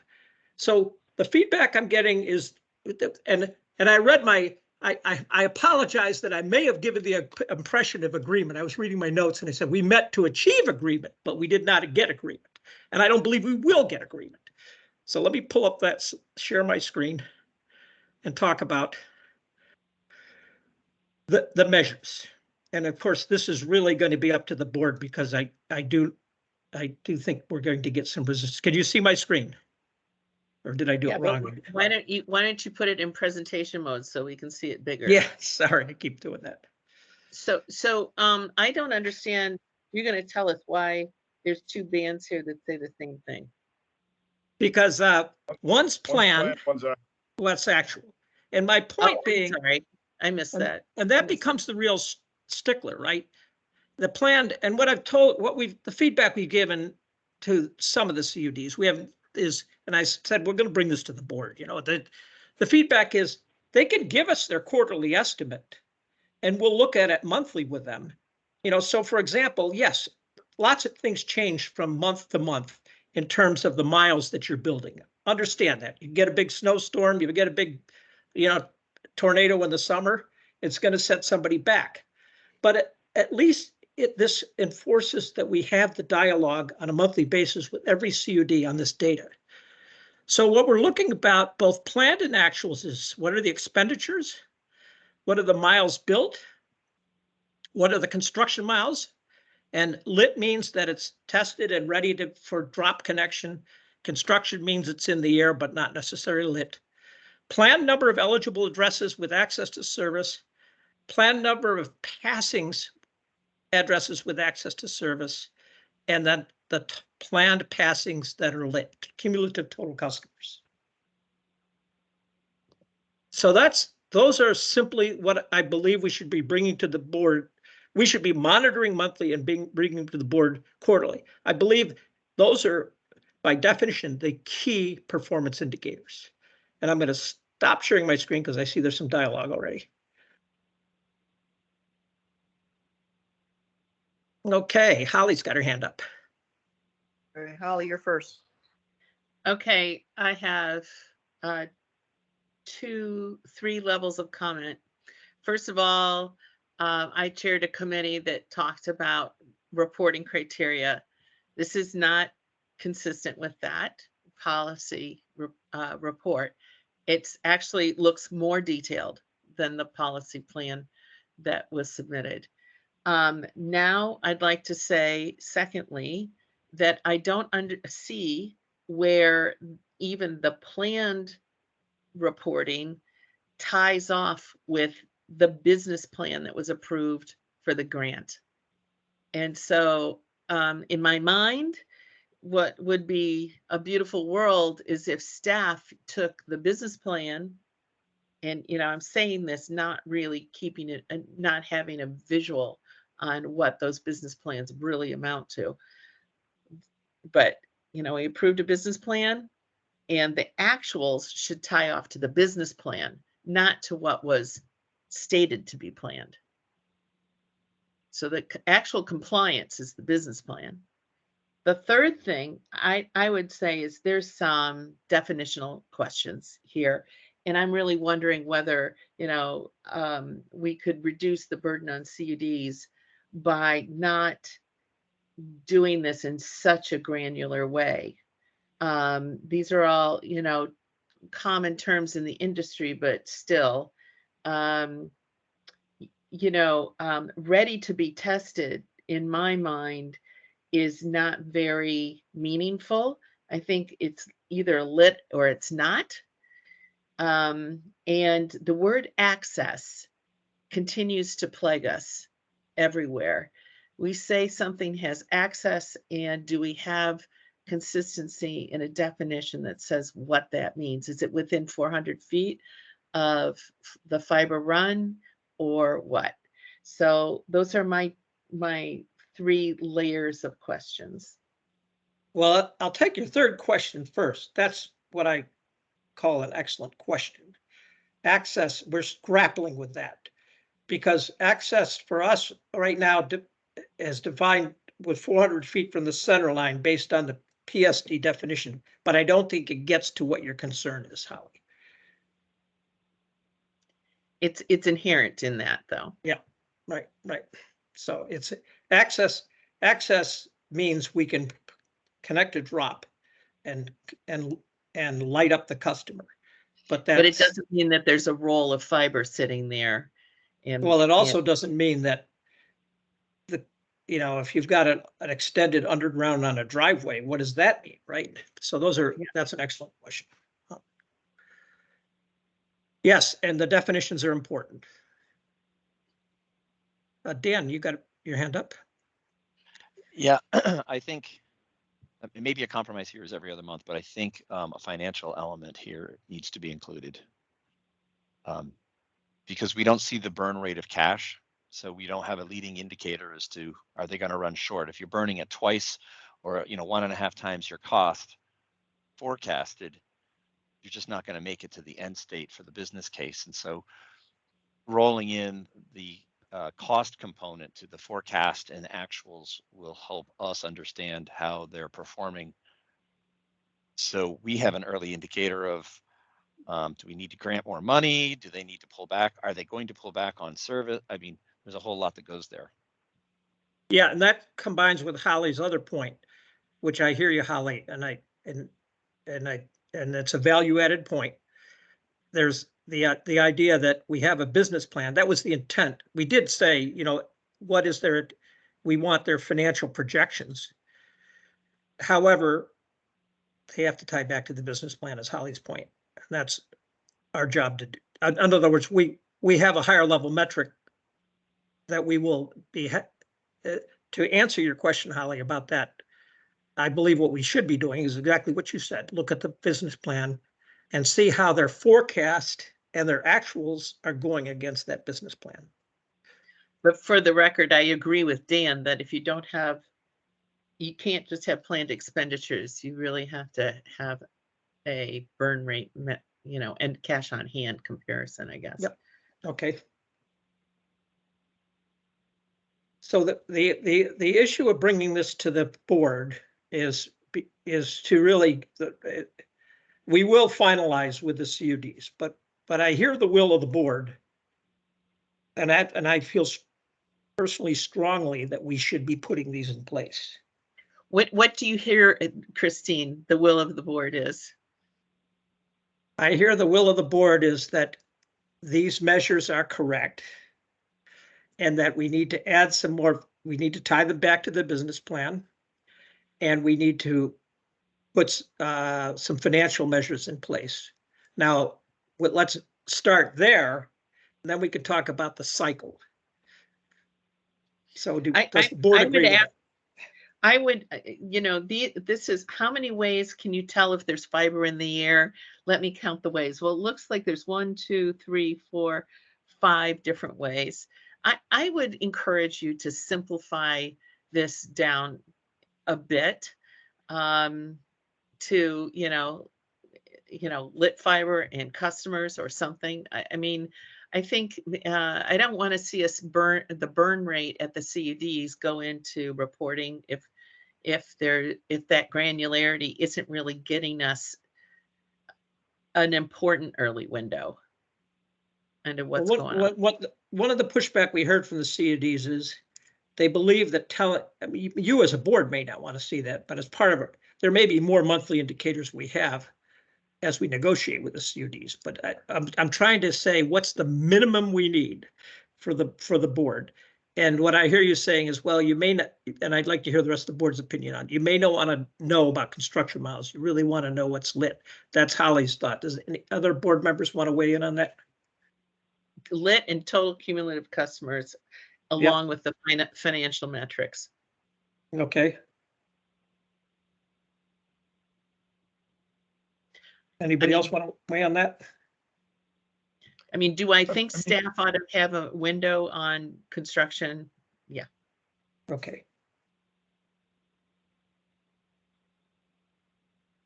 Now, I'm going to go back to frequency.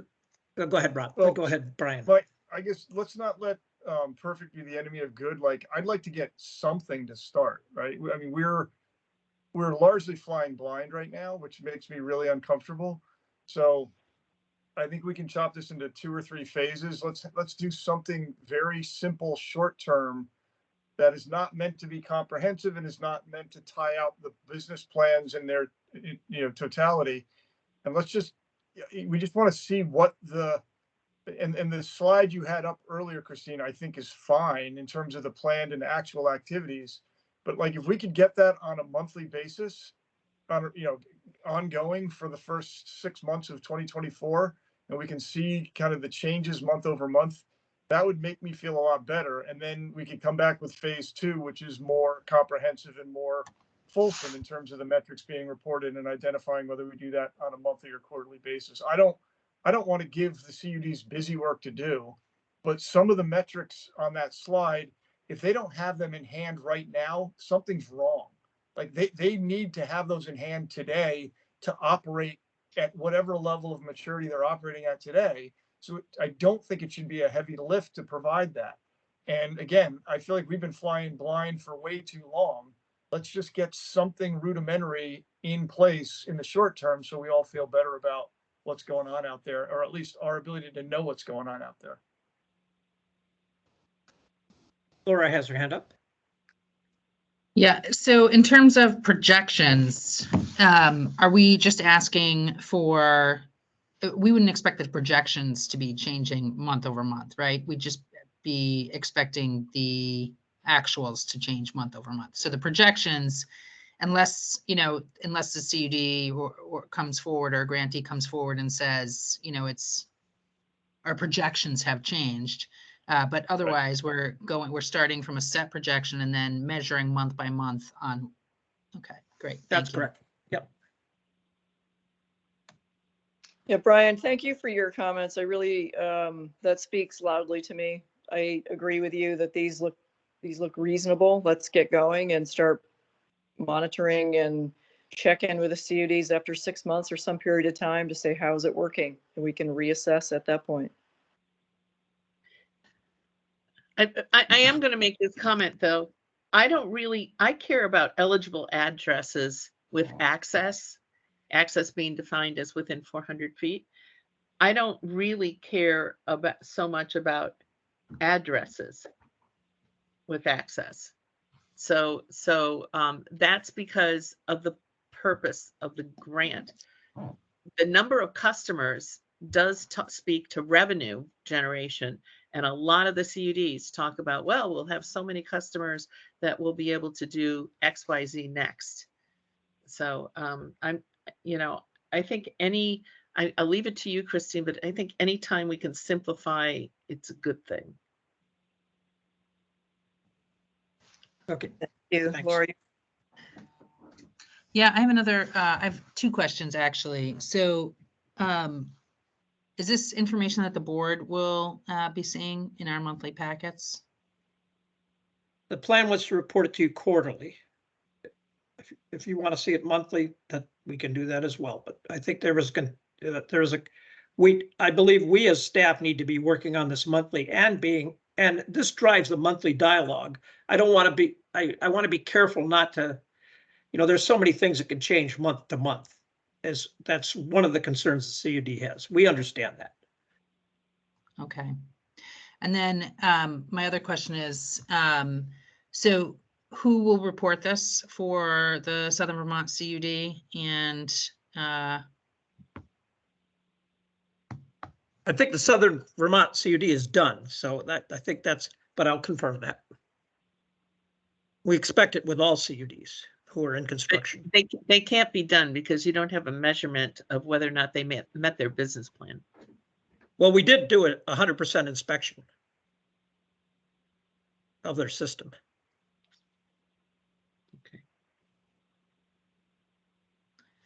And all eligible addresses were covered and universal service obligations were met. I mean, we need a report. If you've done that work, the board needs a report on that. Yeah, we reported the infrastructure was in place. We didn't get into Fidium's business plan.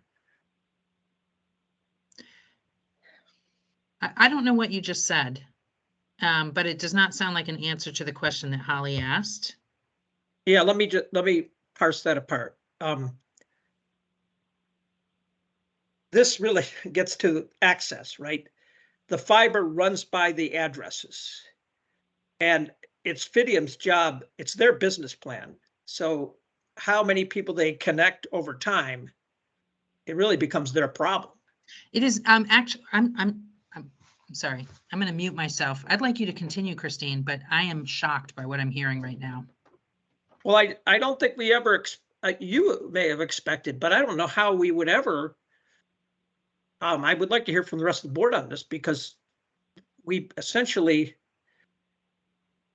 our goal was to get universal service, which was make the service available to all customers. But whether they can connect or not, I don't know. Can you explain more what you're looking for, Laura? So our goal was twofold. It was universal service and accountability. And so who will be accountable for those addresses in Southern Vermont and in Otter Creek and in Lamoille? And these projections. I don't know. They met the grant requirements. That's my point. So Christine, my understanding, think of it as the Southern Vermont CUD has responsibilities to VCBB for a bunch of grant money. That grant money comes with strings. And those strings are not just a string lined by people's homes, but to connect people, to do it in affordable fashion. There's a bunch of requirements. And again, we go to the policies that we need to pass that really lays that out. Fidium's work is not done. Fidium is not their problem. They are accountable to the CUD, and the CUD is accountable to us. Okay, well, I will go back and review. I personally have not reviewed the grant with Southern Vermont. But we will, Tony and I will take a deep dive on that. So if I might, yeah, I will just for the, I don't know, 100th time, just remind us all that the intent of establishing the VCBB and the CUDs were to make sure that we had universal access and accountability through the CUDs, ensuring that their neighbors had not only service, but maintenance, affordability, all of the things, that there was someone that was accessible to Vermonters, that we never, ever had the situation that we have had here in Vermont happen again. And the VCBB is supposed to be supporting that, actually, to make sure that that happens, that universality. And so I'll just remind us, this is, it's absolutely not okay. I'm gonna stop talking right now. But we need to revisit this, Patty. This is not, we can't have two levels of reporting and expectations, or three levels. So I'm gonna have to. It's actually sign off illegal. From 2 to 3. Yeah, let me just say, staff has reported that all the grant requirements were met. We've done 100% inspection of the network. What Tony and I will do is we'll take a deep dive to confirm that all the grant requirements have met. Now, if you remember, Southern Vermont was early on before we started putting these policies in place. So it may not meet what the board wants now, but if it met what the board wanted then we've done our job. So I would like to ask fellow board members whether we shouldn't have a report when a grant is complete that identifies the statutory criteria and whether each criterion was met. It seems to me like we don't want to be micromanaging in the process of the transactional nature of getting the grant money paid and the construction completed.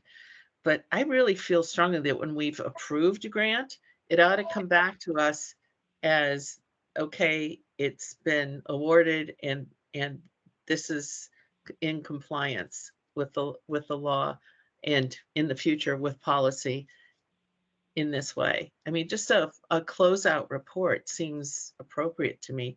Am I off base there?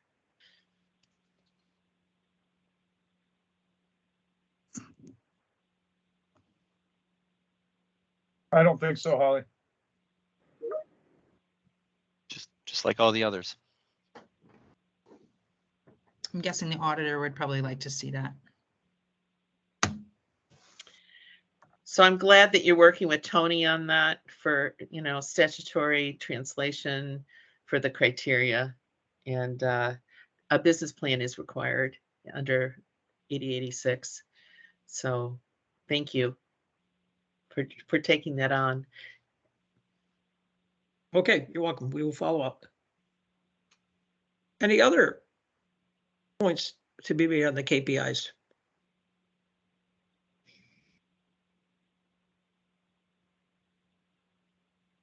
This So is, folks, yeah, this is, I have to step off the yeah, call go for a ahead. few minutes. I have an emergency. I'll be back on in 10 minutes. So you're appointing Dan? Yeah, Dan, you're in charge. Just Yep, to put, so just that to means just to make a point, we do a closeout report in compliance with the grant. But what I'm hearing is a separate closeout report for the board, which we will do. Doesn't have to be separate if it's complete. Well, it's not, the grant compliance is different than from a federal standpoint. So I think you're going to be looking for something different than the feds do. The statute, yeah. Dan, yes. I do have to hop off from 2 to 3. But I can't leave this segment without really underscoring my shock at hearing us say, we can't, like we're kind of subjected to whatever Consolidated wants to tell us or not. It's literally how this whole story started and why we're here. I hear what you're saying, Laura, and I think there's probably an explanation on the other side of this if we had the rest of the information. I'm being optimistic in that. And so when we get the rest of the story, if you will, maybe then we'll understand better. I get the concern. I have that. I'm wondering, I have my own theories of maybe what the disconnect is, but I don't want to suppose too much here and instead just wait to hear how all of this comes together. We'll see you in an hour. Thank you. Yes, if there's executive session, if someone could just text me how to get there. Thank you. Okay, thank you. Holly. So Dan, before we close out this discussion of key performance measures, I do hear that the board is supportive of Christine's deployment of key performance measures. I do ask that we're informed about what the definitions end up being in these criteria. And, I think by the time you have monthly reporting to create a trajectory and we hear about it after it's been through staff, I can understand why you would want it monthly. Just saying. Thank you. Okay. Just to update folks, I'm gonna have to leave in about a half an hour. My wife had a fall and she needs to head to the hospital. She will be here within about 30 minutes and I'm taking her over to Copley. Well, I'm sorry. I'm sorry, Patty. Shoulder dislocated, looks like. Ouch. Icy. Yeah. But I'll be here for 30 minutes until she gets here. Okay. We're ready to So- leave key performance indicators, right? You're right. Going to the annual report, number 9. Actually, it's subrecipient. We skipped over subrecipient support program. Could we go to the annual report while Patty's still here? Yep. Yep. Good idea. Okay, Heron, go ahead.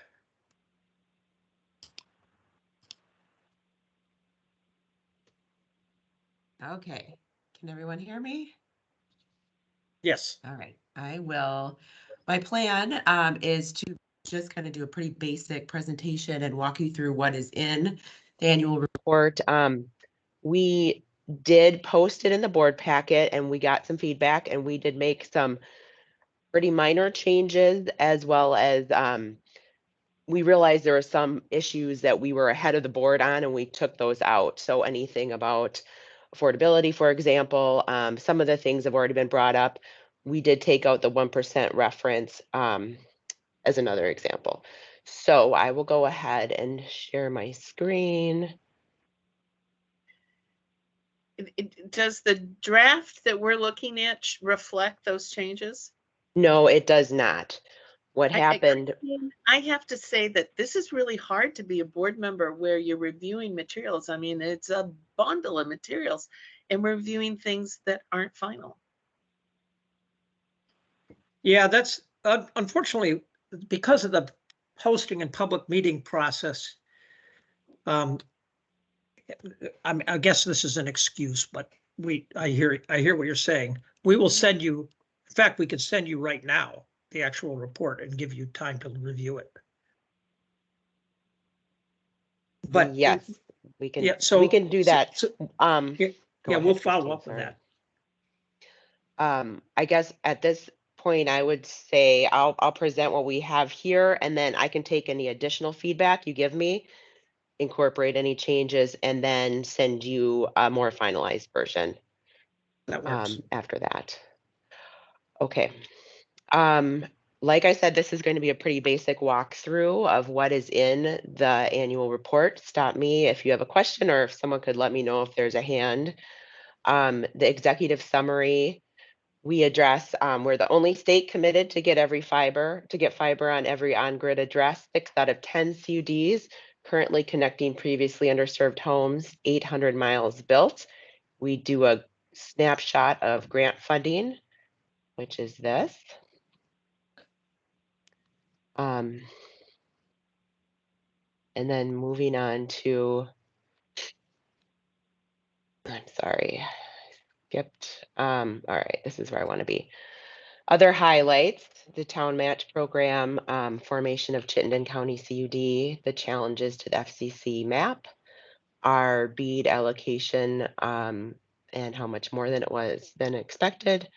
Our bead plans have been submitted and our digital equity plan is ready for your approval, as you know today. There was some talk about the accountability section in the annual report. Our intention here was to give a summary of what policies we are working on, not the policies themselves. So that's what we're looking for, is just what type of policies we're working on and what they'll include. So in no way were they are intended to be the actual policies themselves. And these show the 8 different policies. We go into an operating, I'm sorry, yes? I'm sorry, is that, I just don't know what I'm looking at now. Is that clear, Heron, that they're proposed or contemplated policies? That's the intention that they are. I don't think any changes were made to the accountability section, and if you have it up in front of you, it should be pretty simple to just look at that section to make sure. I mean, I haven't read it really through that lens. But that's something we need to look back on and make sure that it's clear that this is not the policy themselves. And we went back and forth on that. We at first were going to put policies that may be done in there, but they just weren't ready to go. So we thought this was a better way to do it. And this isn't something that's required to be in the report, but as we talked about, is we want it to reflect what we've done and what we're working on in the future a little bit, to make it a relevant report as well. And this is a big part of what we're working on. So I'm just looking at page 5, for example, and it Okay. says the annual report policy of the VCBB seeks to set standards for accountability for itself. I just think if you would put proposed in front of, you know, any word, and the word Yep, policy I can do that. in almost every place, Okay. that will go a long way. I mean, I don't see any damage done by naming the areas in which we're Mhm. focused. And I think the auditor would be thrilled. But you just have to be careful, because once you state it in our annual report as fait accompli, it certainly looks like that's it. Yeah, I understand that, and I can see how it could be confusing if it's not really clear. So I think that's a great suggestion, and I can make that change before I send it out. Okay. Sorry to interrupt you. No problem. Interrupt me anytime. Operating financial statement. This is a snapshot, and it's in the report. Then one of the sections that has to be here are our grants. These are the grants that are included in the report. There's something written about each and numbers included. The next major section is the contracts that we've entered into. These are all the contracts. There are, again, more information about each of them in the report. Part of the law, I'm sorry, yes? Did we actually enter into a contract with Ice Miller Qualified Ventures? Yeah, that was about two years ago. So we're just continuing that contract. Yep. And you're continuing that contract? Yeah. Okay. All right.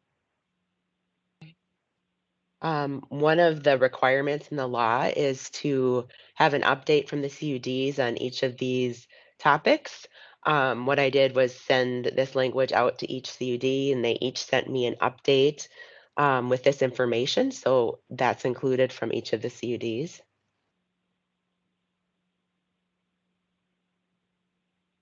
And then I do have a short section about next steps, including the $20 million that we would like to explore funding of non-traditional drops. We'd like to explore bridge funding, and not much about the affordability program. ACP funding is in doubt. There's a need, but we did, like I said before, we didn't want to get ahead of the board, and so we kind of put that out there as something we're working on. I believe that is the last slide. So I'm open for questions, or can get you to the right person. Oh, I don't know why Laura's not here and her hand is up. The right person who wrote this section, if there are any questions about what's in the report. Holly, go ahead.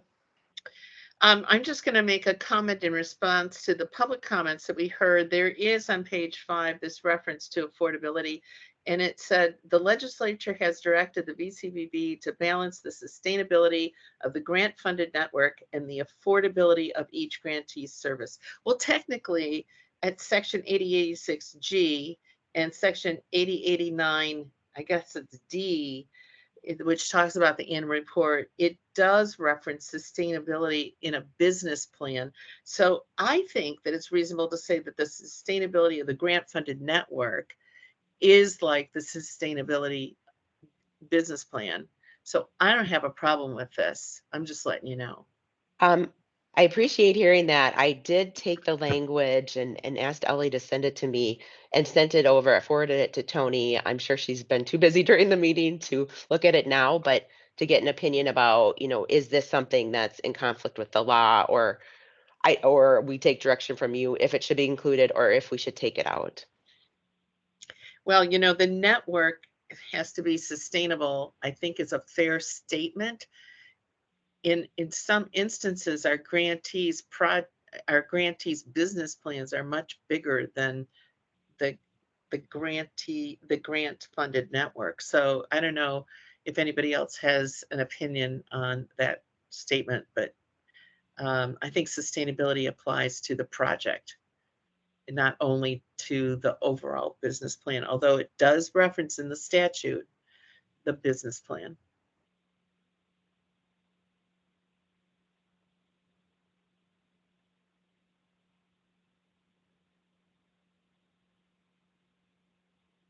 So it could be true that the legislature has directed the VCBB to look at the sustainability of the business plan. I mean, maybe the problem here is we've interpreted the language. So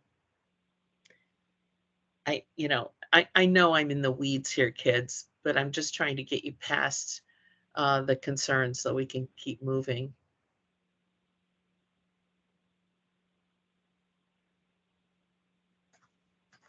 That's it for me. Karen, this is Patty. On the consumer standards certification relative to policies in the report, the paragraph that's listed is fine, but it also needs to include reference to quality assurance plan and reporting. It's not just subsection 348B of the state statute annotated. It's also, we have at least the draft of the policy I have, quality assurance plan reporting requirements. So we need to add some more verbiage to this paragraph. It doesn't set totally accurate for me. Okay.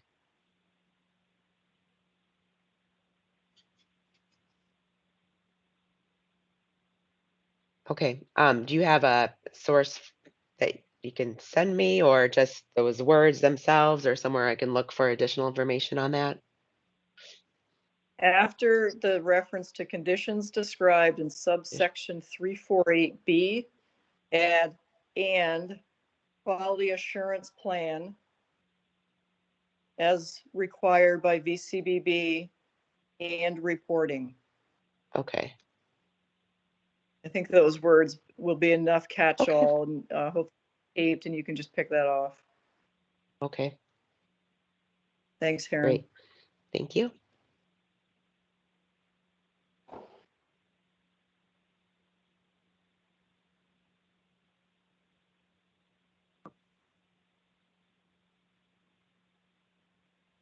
So if we're ready to summarize, we will make the changes and we'll get the draft report out for you for your final review and comment.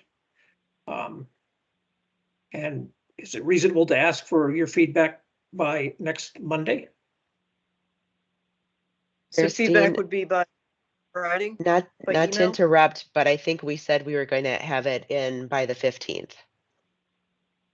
Well, I know what we said, but I want to make it work for the board first.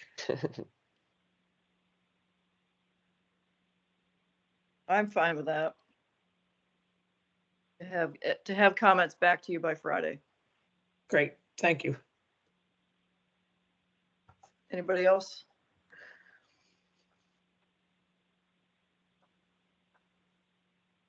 Okay, excellent work, everyone. Thank you.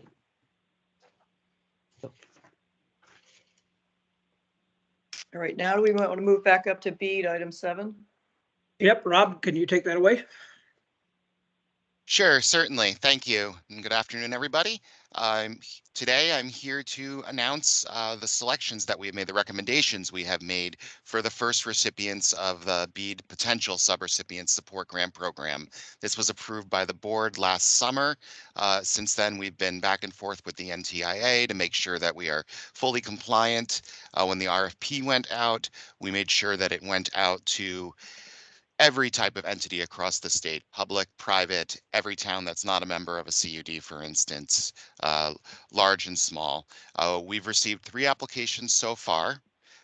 These applications were from NEK Broadband, Maple Broadband, and CV Fiber. Just to reiterate the goals of the program, were to ensure that all types of eligible providers have the ability to compete in the BEAD program, to encourage collaboration, to promote efficient expenditure of grant funding, to encourage planning, to raise the caliber of the applications received, and to gather information to inform the implementation of the program. We did a scoring of the proposals, as you can see on the screen right now. And we recommend to the board that we approve proposals. We approve an amount of $145,600 for CB fiber, $200,000 for NEK broadband, and $100,000 for Maple broadband. It's a total of $445,600. Each of those CUDs are prepared if the board would like to discuss their individual applications. But I'll leave it there for now.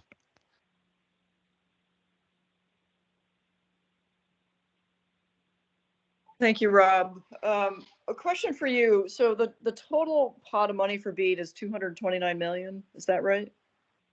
Yes, it's 229 million. 5 million of that is the planning grant, and this is out of the planning grant, this 1 million. Okay.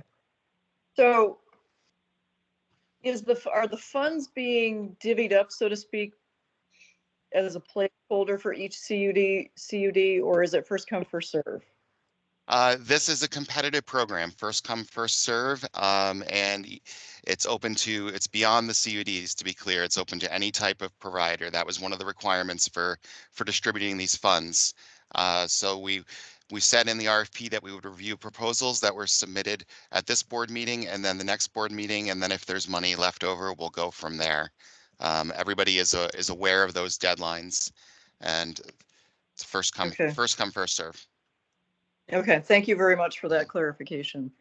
And the amounts for all three of the entities, CB Fiber, NEK, and Maple, that's what they have asked for? Yes, that's what they have asked for.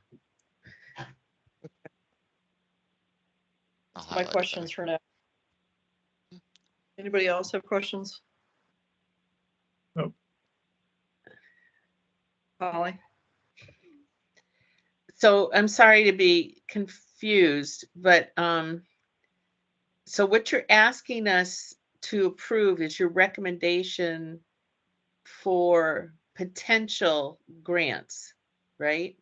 No, these are grants to potential subrecipients, to be clear. So this is to encourage participation in the subrecipient selection process that we will engage in June, July of this year to select who is going to get the infrastructure money. So it's not the what, it's the who. I'm not sure I understand. You're approving providing this support to these potential subrecipients. And so what we're really doing is approving subrecipient identities. So like, who are the subrecipients that we want to encourage? These would be. I'm struggling with this. It's not that we're encouraged. No, it's not. We should have been more creative with naming this program. I think that's what's causing the challenges here. No, this is helping us the goal of this is to get us a better pool of applicants to make sure that everybody can participate. This grouping has requested support to help them be able to participate in creating what's going to be quite the complex grant application for accessing the infrastructure funds. So they're potential subrecipients, but so they're, I guess, subgrantees to this. So we are approving these proposed amounts for these proposed entities. Yes. Well, it's complicated by the fact that we have other matters before the BCBB that include some of these parties. And I'm concerned. There's a track record here that I think what needs to be discussed in executive session. But that's me.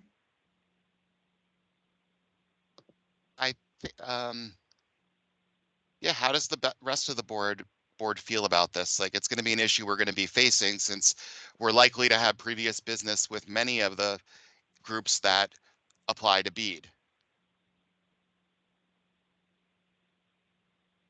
Well, I don't know what we might have, but we do have a very specific concern with regard to at least one of these subrecipients. And so I think we've got the cart before the horse. Is there a deadline on this? Well, there's a deadline to be able to get the consultants to be able to do the work to apply for BEAD. And what's that deadline? The consultants are setting our deadlines? No, to be able to No. do an RFP process, to be able to get consultants in such a competitive environment right now to do the work in order to be able to actually fulfill what's asked for in this grant. Yeah, when are the BEAD applications due, Rob? It's the timeline. The timeline is dependent on the NTIA approving our Volume 1 and Volume 2. At this point, we expect that the applications are going to be due, likely at least the pre-application probably in June, and then the application in July. Alyssa and Alexi, please do correct me if I'm wrong. You all have the timeline memorized as opposed to me. Yeah, that's accurate. I mean, again, subject to NTIA approval of things. So, but at present, that's our hope.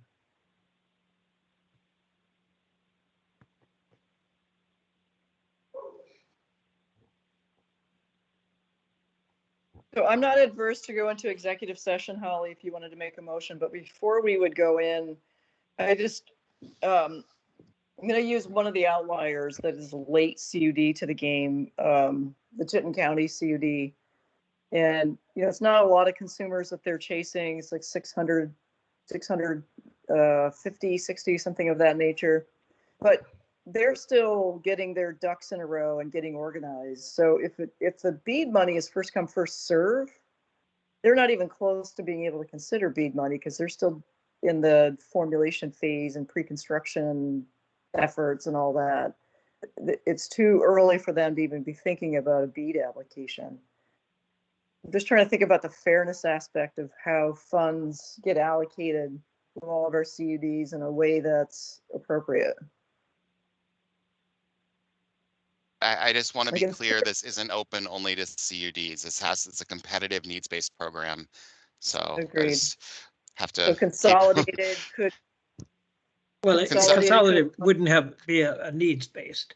Yeah, they could apply, but they wouldn't. Yeah. With the scoring, we're going to be looking at any application that comes in. But the scoring is very much.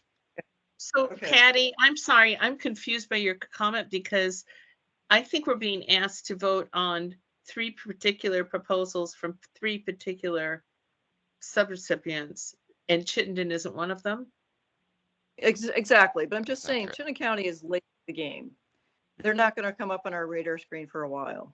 And then the folks like NEK is way ahead of the game. They're out in front of things, so they're putting in a BEAD application now. I'm just thinking about the fairness aspect. The CUDs that have their stuff together sooner than others, like Lamoille is a little later in the process in terms of their the work that they're doing. Yeah, we specifically made this application not a great lift for that reason, because we were trying to remove barriers. In the case of Chittenden County, I know they're in negotiations now with a potential partner. So they are moving along, and they may be before the board in March or April. So everybody is moving along, but yes. Not for funds, they'll be in line for ARPA funds. For ARPA funds, but they could also be in line if they wanted to apply for apply for some from this pot of money as well. Mm-hmm. But no matter what we do, we have to make it first come, first serve because of the BEAD rules. No, not because of the BEAD rules. We could very well, if we wanted to, we could wait. But I know in the case of, we've been encouraging the CUDs and all potential subrecipients to get ready and get planning, because the program's a monster for both staff and for anybody who is going to apply. And that's one of the major reasons why we wanted to launch this. Originally, we wanted to launch this a lot sooner. It took a long while to get approved, frankly.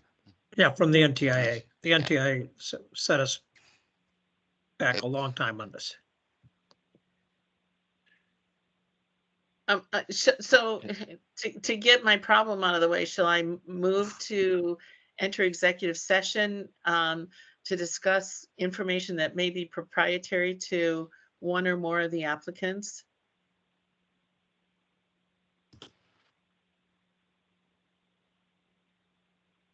I will second that. Tony, do we have a reference that we can go Sure. into an executive session? Yes, it would be Title 1, Section 313, little a, little 6, for to discuss records that are subject to the public records exemptions. And the exemption that Holly has cited, the trade secrets exemption, is 1 VSA 317, little c 15, and little 9. 15 is for negotiations, 9 is for trade secrets. They're both relevant, I believe. Okay, and right, Laura so that's- wanted to be contacted to be able to join any executive session. I can't move anybody into a room unless they're a member, unless they're already online. So if anyone wants to, This is not the executive session she was interested in. So I I think she would be fine with it. I'll take the heat if I'm wrong. shall I move We'll us into probably stay in executive session. based on the Well- agenda? I don't believe so. I think we come out, we need the Bakuda comments, and we tried putting executive sessions at the end, so we didn't have everybody waiting. Okay. I think we would be coming out after. Yeah, it should be Okay. quick. I think so. So we have a motion. Okay. We have a motion on the floor. It's been seconded. Is there any further discussion? Yeah, I'd like to recommend we include myself, Tony, Rob, and Alexi in that session. Fine. Okay. Yep, that's good. All those in favor, please say aye. Aye. Aye. Okay, I will move, most people will be moved over automatically. Hold on, Rob. Any opposed? Oh, sorry. Any opposed? Motion carries. Okay. Okay, Folks, I'm not gonna join an executive session because Ingrid should be arriving shortly here. And then I'm gonna be taking off. So I will catch up later for the end of the review of the tape. Yeah, good luck. Bye, everybody. Good luck. Good luck, Patty. Patty. Thank you.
Okay.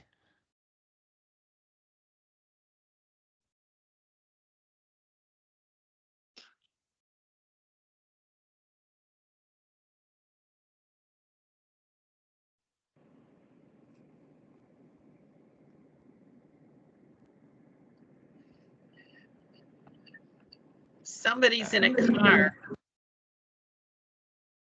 All right. So we're back. And no decisions were made in the executive session or votes. So Rob, where did we leave off then? I think we were requesting a motion, if possible, Right. from the board. Also, I see Paul's on camera right now. For now, would you mind turning your camera off, Paul? Thank you. All right. We still have a quorum. And I will make a motion to approve the recommendation made by the staff, CD Fiber 145.6, NEK Broadband 200,000, and Naval Broadband 100,000. Is there a second? I'll second, Dan. Okay. Any further discussion?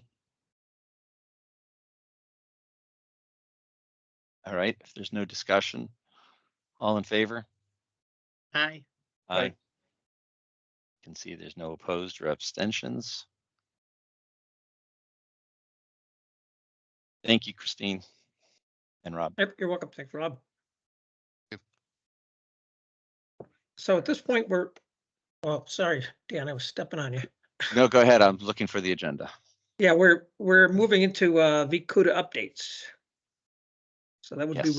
Rob V. Hey guys, how are you?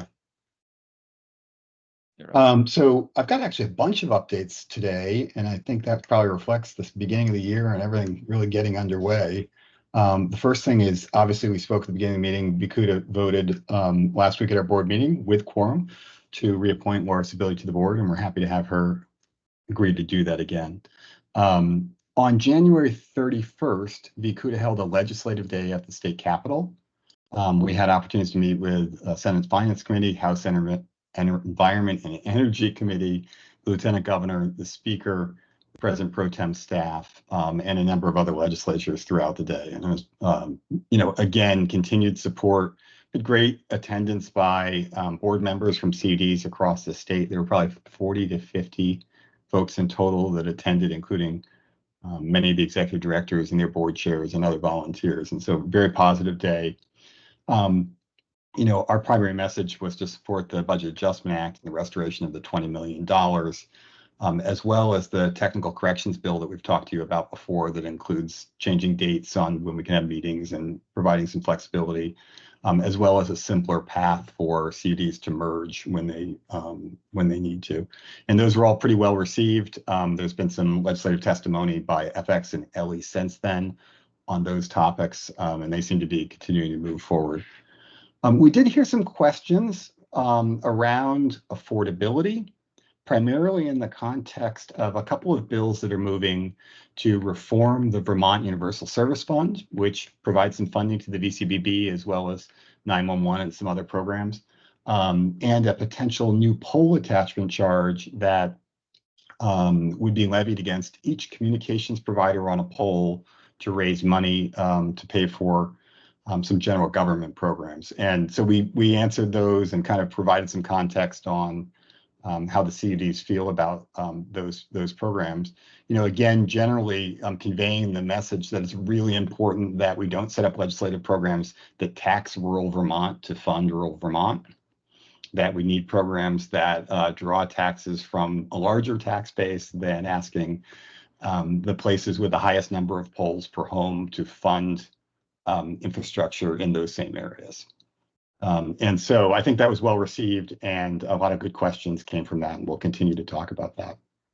In our follow-up conversations, I think it's important for you guys to hear that there's a lot of interest, obviously, in being part of the discussion about what a Vermont affordability program might look like. And that's very important to the CUDs. It's kind of core to mission alignment with what we're trying to do in unserved and underserved areas, as well as take care of people that need connectivity for all sorts of things. But I think there was also a sense developing that the right approach for that may be to slow down a little bit as opposed to speed up. And in particular, to understand what the feds are doing. And there's one version where ACP is definitely expiring. There is a bill moving that may renew it. I think many people are skeptical about Congress's ability to get it done, but nonetheless, having some certainty in the next month or two would be useful as we start to think about what a Vermont program would be. And then there were also a lot of commentary about ACP as it's currently structured maybe isn't exactly what we want to replace. That that's a broad funding program for a lot of activities that include not just wireline to homes, but cell phones and other things that may or may not work in Vermont. And so, really thinking through that program, if ACP does expire, would be a good thing. And so a couple of the VCUDA members, I don't think there's a consensus on this yet, would like to see a little bit more study before we jump right to a solution and really think about a long-term solution for Vermont there. On the topic of the VCB policies, I think in your earlier discussion, you already talked about this, that as we saw the draft policies, they did not reflect in substance what we thought left the committees. And so we provided extensive written comments on those documents. I hope you, at least the committee chairs for each one, have seen those, had a chance to absorb them. I actually think there is a large amount of alignment between where the committees left off and where the CUDs are. I think we will be able to land the plane, as you say, on the policies very soon. But as Ellie said in her earlier comment, I think the CUDs would like to get back together with the chairs of the committees and the drafts that as they exist today, and just kind of understand, just understand the changes. And, if they're good changes, great. If they're justifiable, great. If they're not in alignment with where the committee ended up, of course, we're going to try and advocate to go back to where the committee was. But we welcome those conversations. Related to the metrics, there was a bunch of commentary in our chat room during the conversation earlier that, there is a great deal of data that's already reported on a monthly basis. We'd love to kind of, back to the efficiency conversation you had, have a good understanding of how we can take advantage of the metrics that are already reported monthly or streamline them into the new metrics that you all want to collect. But it would be great to kind of think of that holistically together with the policies and come up with a simplified set of things that we need to do. On the day after Legislative Day, all the CUDs who are currently planning to apply for BEAD this summer had a chance to meet and retreat. Actually, we had one that couldn't attend at the last minute, to just kind of talk about what it means to participate in this highly competitive, one-shot and done program that is going to result from Volume 2 when it's approved. And, kind of the, what our strengths and weaknesses are related to that program and how to best address those and put in great proposals in a competitive place. So one of the other things we talked about was opportunities to work together and kind of what we would need to do to get in the position to apply or to at least collaborate during the application process in light of the anti-collusion requirements that were established in Volume 2. As you know, the CUDs are highly collaborative. We talk to each other all the time. And so, as we understand these rules, we have a period of time now where we can talk to each other. But then there's a period of time where we can't talk to each other, and just kind of getting aligned around how to address that and how best to be compliant with the program while also meeting the spirit of collaboration that we've enjoyed for as long as we can, and then to restore it as soon as we can after that quiet period is really important. Those conversations are ongoing and productive, and I think that the CUDs are really doing a great job kind of thinking through that complex program and how we're going to compete and win in that program. Related to the Spices grant, we have brought on a financial planning resource who has actually already gone through a number of trainings with the CUDs on things like uniform guidance and chart of accounts and kind of uniformity. And I think it's starting the process of finding alignment across the different CUD programs. We've also brought in Barry Dunn, who's kind of a large firm that does telecom financial support, does some audits too, as another resource for that. And so that's one result that's actually actively underway and is making good progress. We are looking forward to the definition of how the $30 million, which we understand has now made it through the House and the Senate, is sitting on the governor's desk, will be allocated, and what kind of program you all are going to put together for that. We understand there's some constraints on that program, of course, so that it works with the NTIA's rules, but we're obviously eager so that we can at least forecast what the opportunity looks like to take advantage of that in Match for BEAD this summer.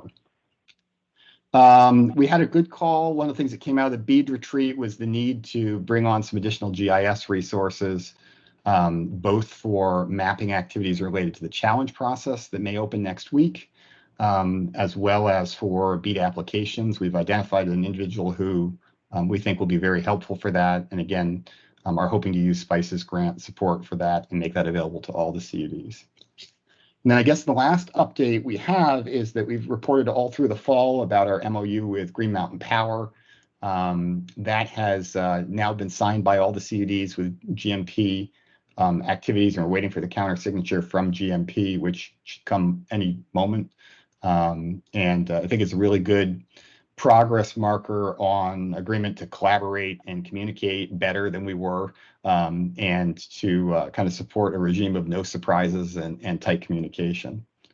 The last piece of that is that GMP will be filing in the next few days an extension of the tariff rider program, which was due to expire in March, and asking for an extension from the department so they can continue to provide those subsidies to unserved addresses. So I know that's a lot. If you have any questions, I'd be happy to answer them. Otherwise, we can let you have your calendar back.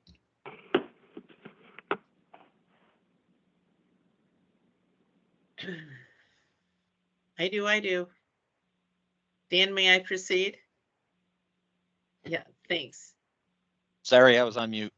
Yep. So Rob, wow, lots going on. That's great. With regard to Vermont affordability and having a Vermont affordability program, if ACP fails, are the CUDs actively drafting legislation that they will propose once there's some idea about what will happen? Until the end of the week. Rob, somebody needs to we mute. got someone that needs to be muted. Come on the phone. There it is. Is there any drafting going on? There is not. Okay. At least that I'm aware of, Holly. I mean, this is I would not be surprised if people are jotting down ideas, but no, there is no active drafting working with the Legislative Council on a piece of legislation. Right. So I take it that your recommendation, I'm moving on to another point. I'm taking it that your recommendation about the policy is a change in the proposed policy process that you had approved. That we had supported.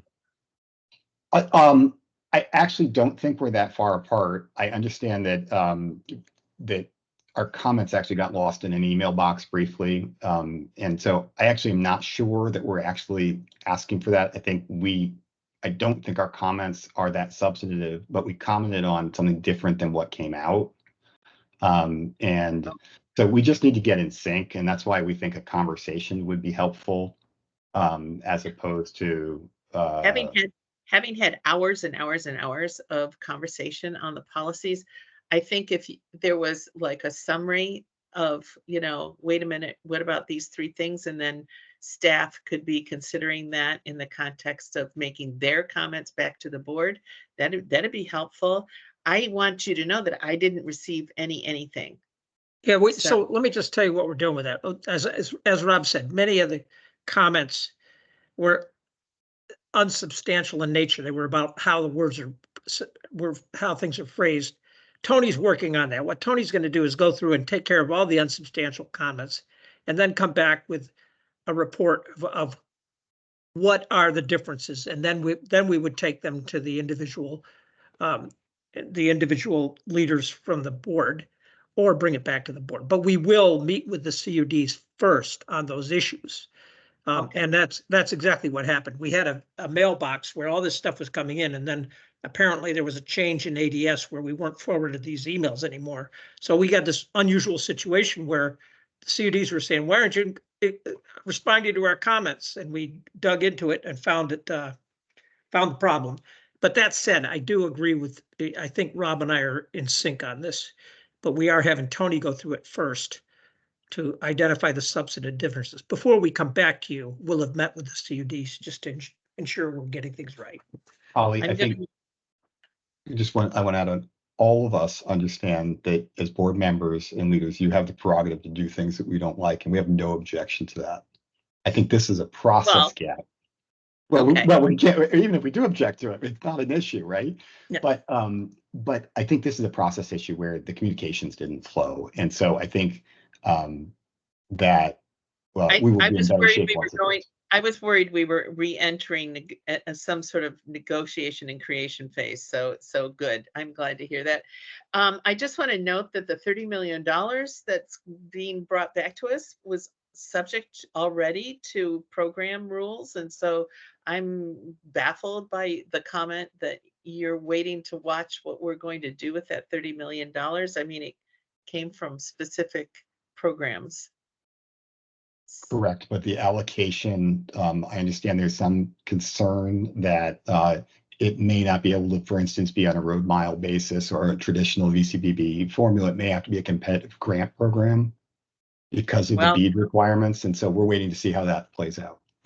Okay, I'll leave it to staff to bring that up. Last but not least, while we're on the Vacuta sub area of our discussion, I just wanted to bring to your attention, as a select board member, I received notice from the Vermont League of Cities and Towns that all municipal entities have to sign up with the Vermont Department of Labor, no matter how small you are. And this is part of Act 76, which is H217. Just wanted you to have the benefit of knowing that in case you don't get VLTC notices. And I know there was some email traffic about that. I don't know the details, but I know it came up a month or so ago. Yeah. That's me. Thank you. Okay. Any other discussion? Okay. Thank you, Rob. Thank you. Christine? Yeah, we're back to public comment. So yes. Again, we're at a public comment period. So raise your hand if you'd like to make comments, and you'll have 3 minutes to speak. We have, let me see who that is with a hand up. Mr. Flynn, you're on. Yeah, thank you. With respect to UCLA, very glad to find out that the state's thinking about buying access to that data, because we've been talking with them about purchasing it for EC fiber. And we'll put that on hold for a while.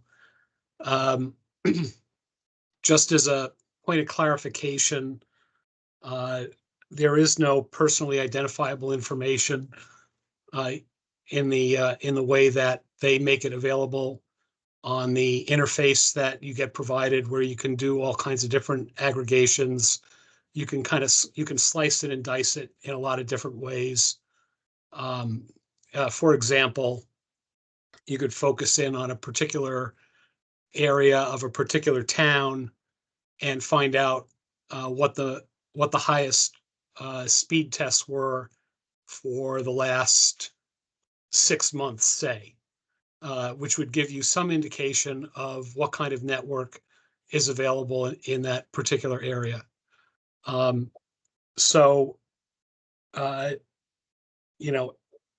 Anyway, I just felt obligated to share that clarification. Also point out that there are things that are going on out there with different CUDs that might overlap with Vacuta, and it'd be nice to get a little bit of a heads up so that we don't duplicate expenses. Thanks. Yep, thank you. Any other comments? Please raise your hand.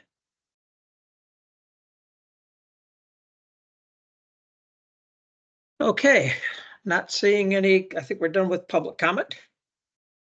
Parking lot. Okay, I will share my screen for the parking lot. Let me just get lined up here.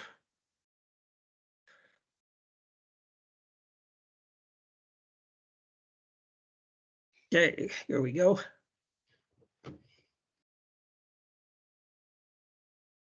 Okay, can you see my screen now? I will. Yes. I'll zoom in a little more too. If I could figure out how to zoom in a little more, there we go.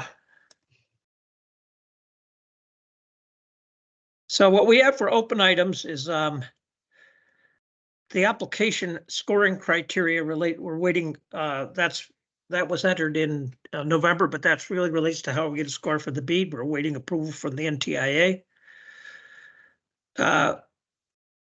As far as Patty Richards leading the board to the response report, we're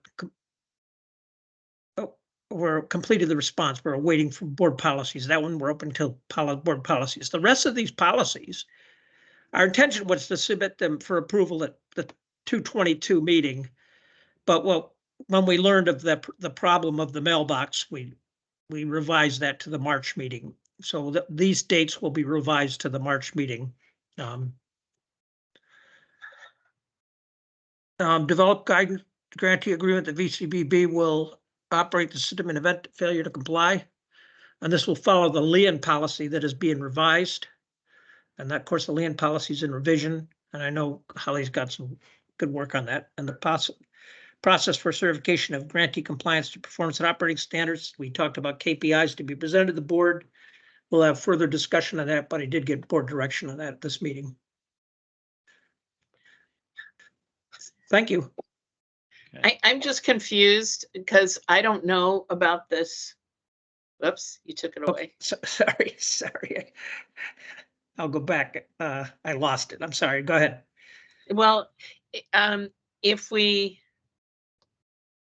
talking about, the to-do item is framed as construction standards.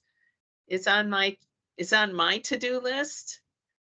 And I don't see it that way. So Christine, and I'm working on the lean for VCBB funded networks. And now that's been assigned to you guys.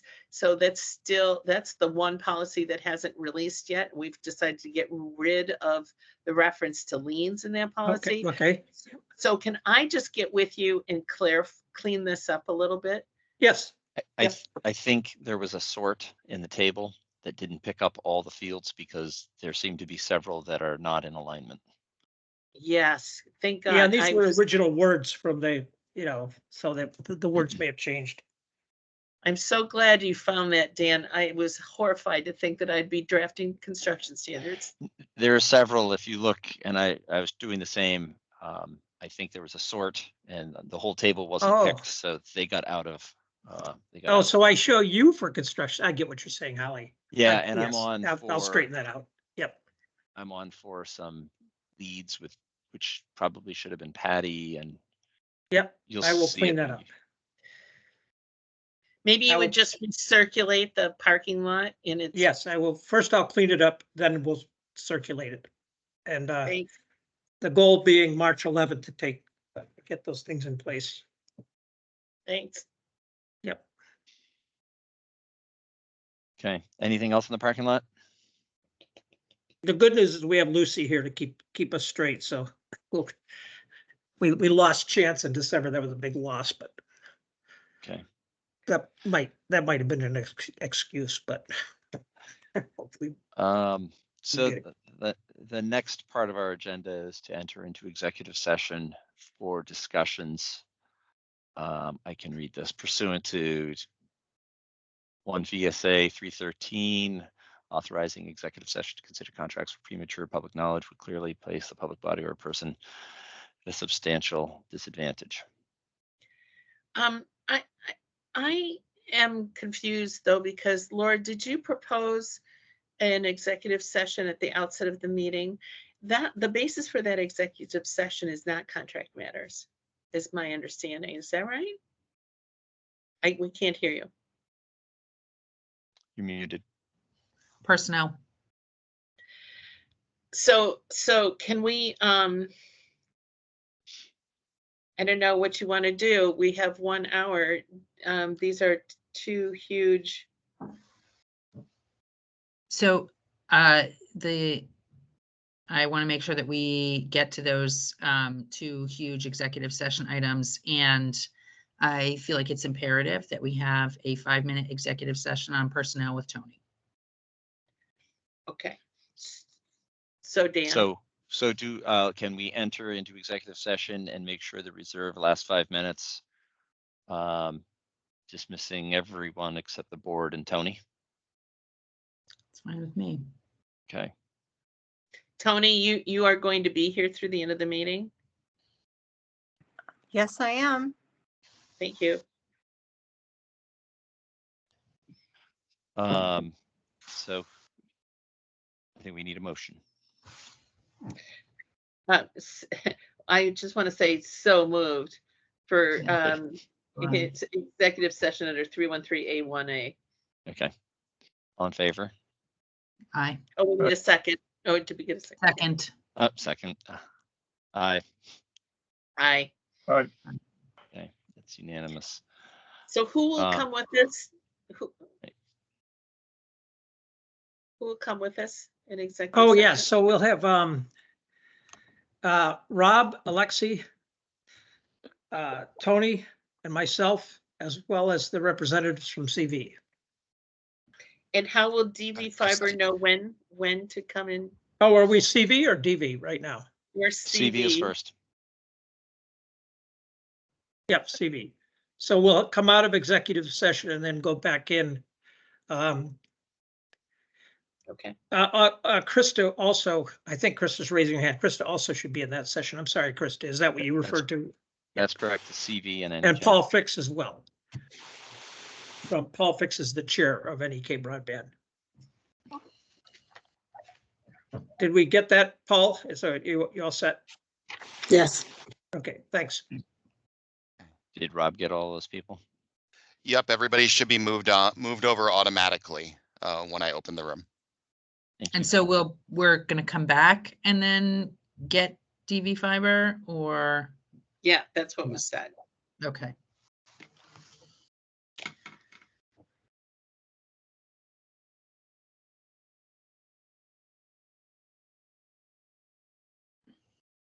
Okay, have we completed the motion? Are we ready to move, Rob? We are.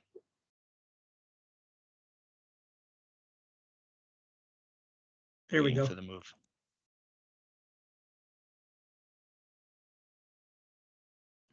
I'm gonna wait for a second to make sure that everybody is moved over because sometimes people use different email addresses. So I tried joining. Am I here? Good. nope, you're not. This isn't the executive session, Christine. I was declined when I went in, but I'll try again.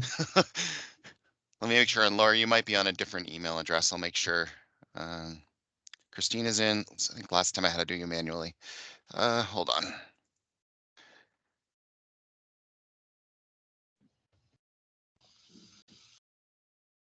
Oops. Okay, I'm moving you in now, Laura. There you go.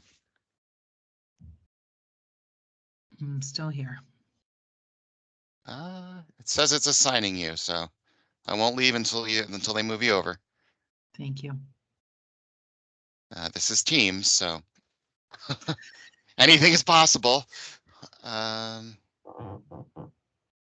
This is strange. Shouldn't be taking this long though. Oh, join room. Join room. Click that button. I can get there.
Okay, I think we're all back.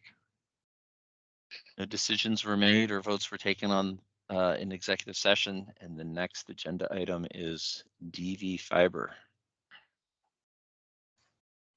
I move we go into executive session pursuant to 1 VSA 313A1A to consider contracts. I'll second that. Aye. All in favor? Aye. Aye. Yep, and with DV, we want the DV staff, their support staff, including Kareem, and I don't know if Fletcher's on the call, but Fletcher as well. And then Alexi, Rob, Tony, and Christine, and Ann Manwaring, Stephen John, any other folks from DV staff, Okay. including Did you get that, Rob? Yep, I'm working on getting everybody over there. including Gabby, of course. I'm gonna open that meeting now, and if I miss anybody, I'll get you back over.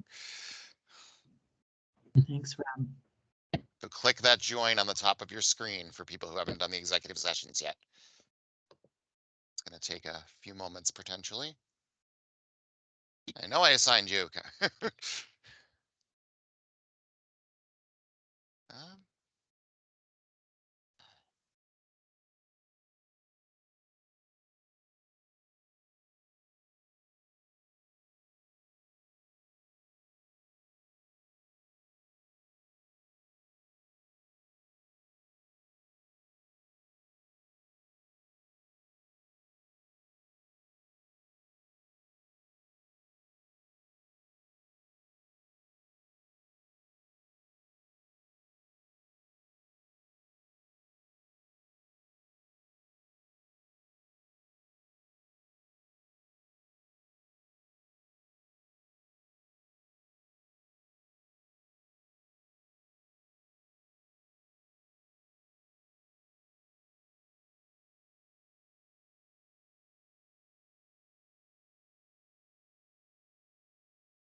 Is there any staff here that is able to send me over to the executive session? This is Laura.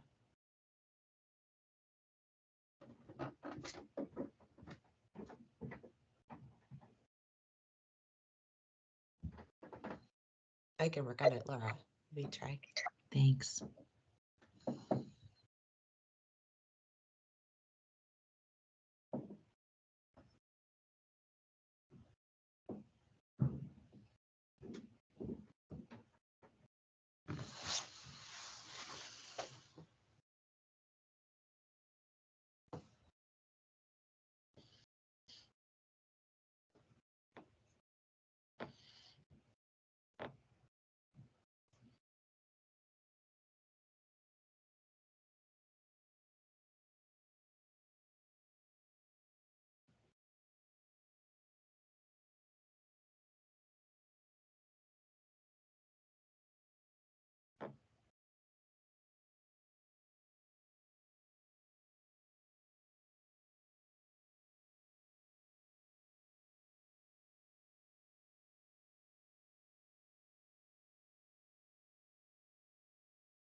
Okay, we're working on it, Laura. I think I had a message drop, just, I think he has to do it.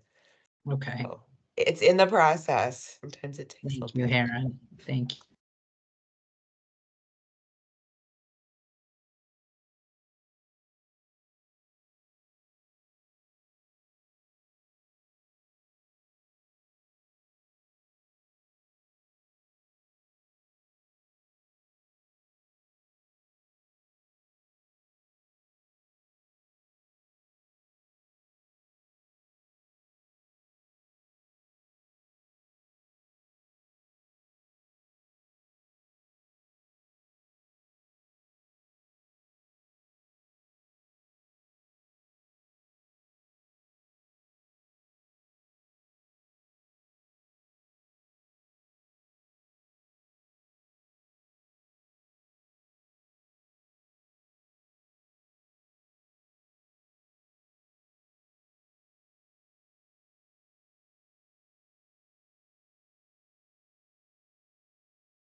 I just wanted to let everybody know that the board is going into another executive session to discuss personnel matters, so the meeting will be dismissed because at the point they come out, they will not have a quorum.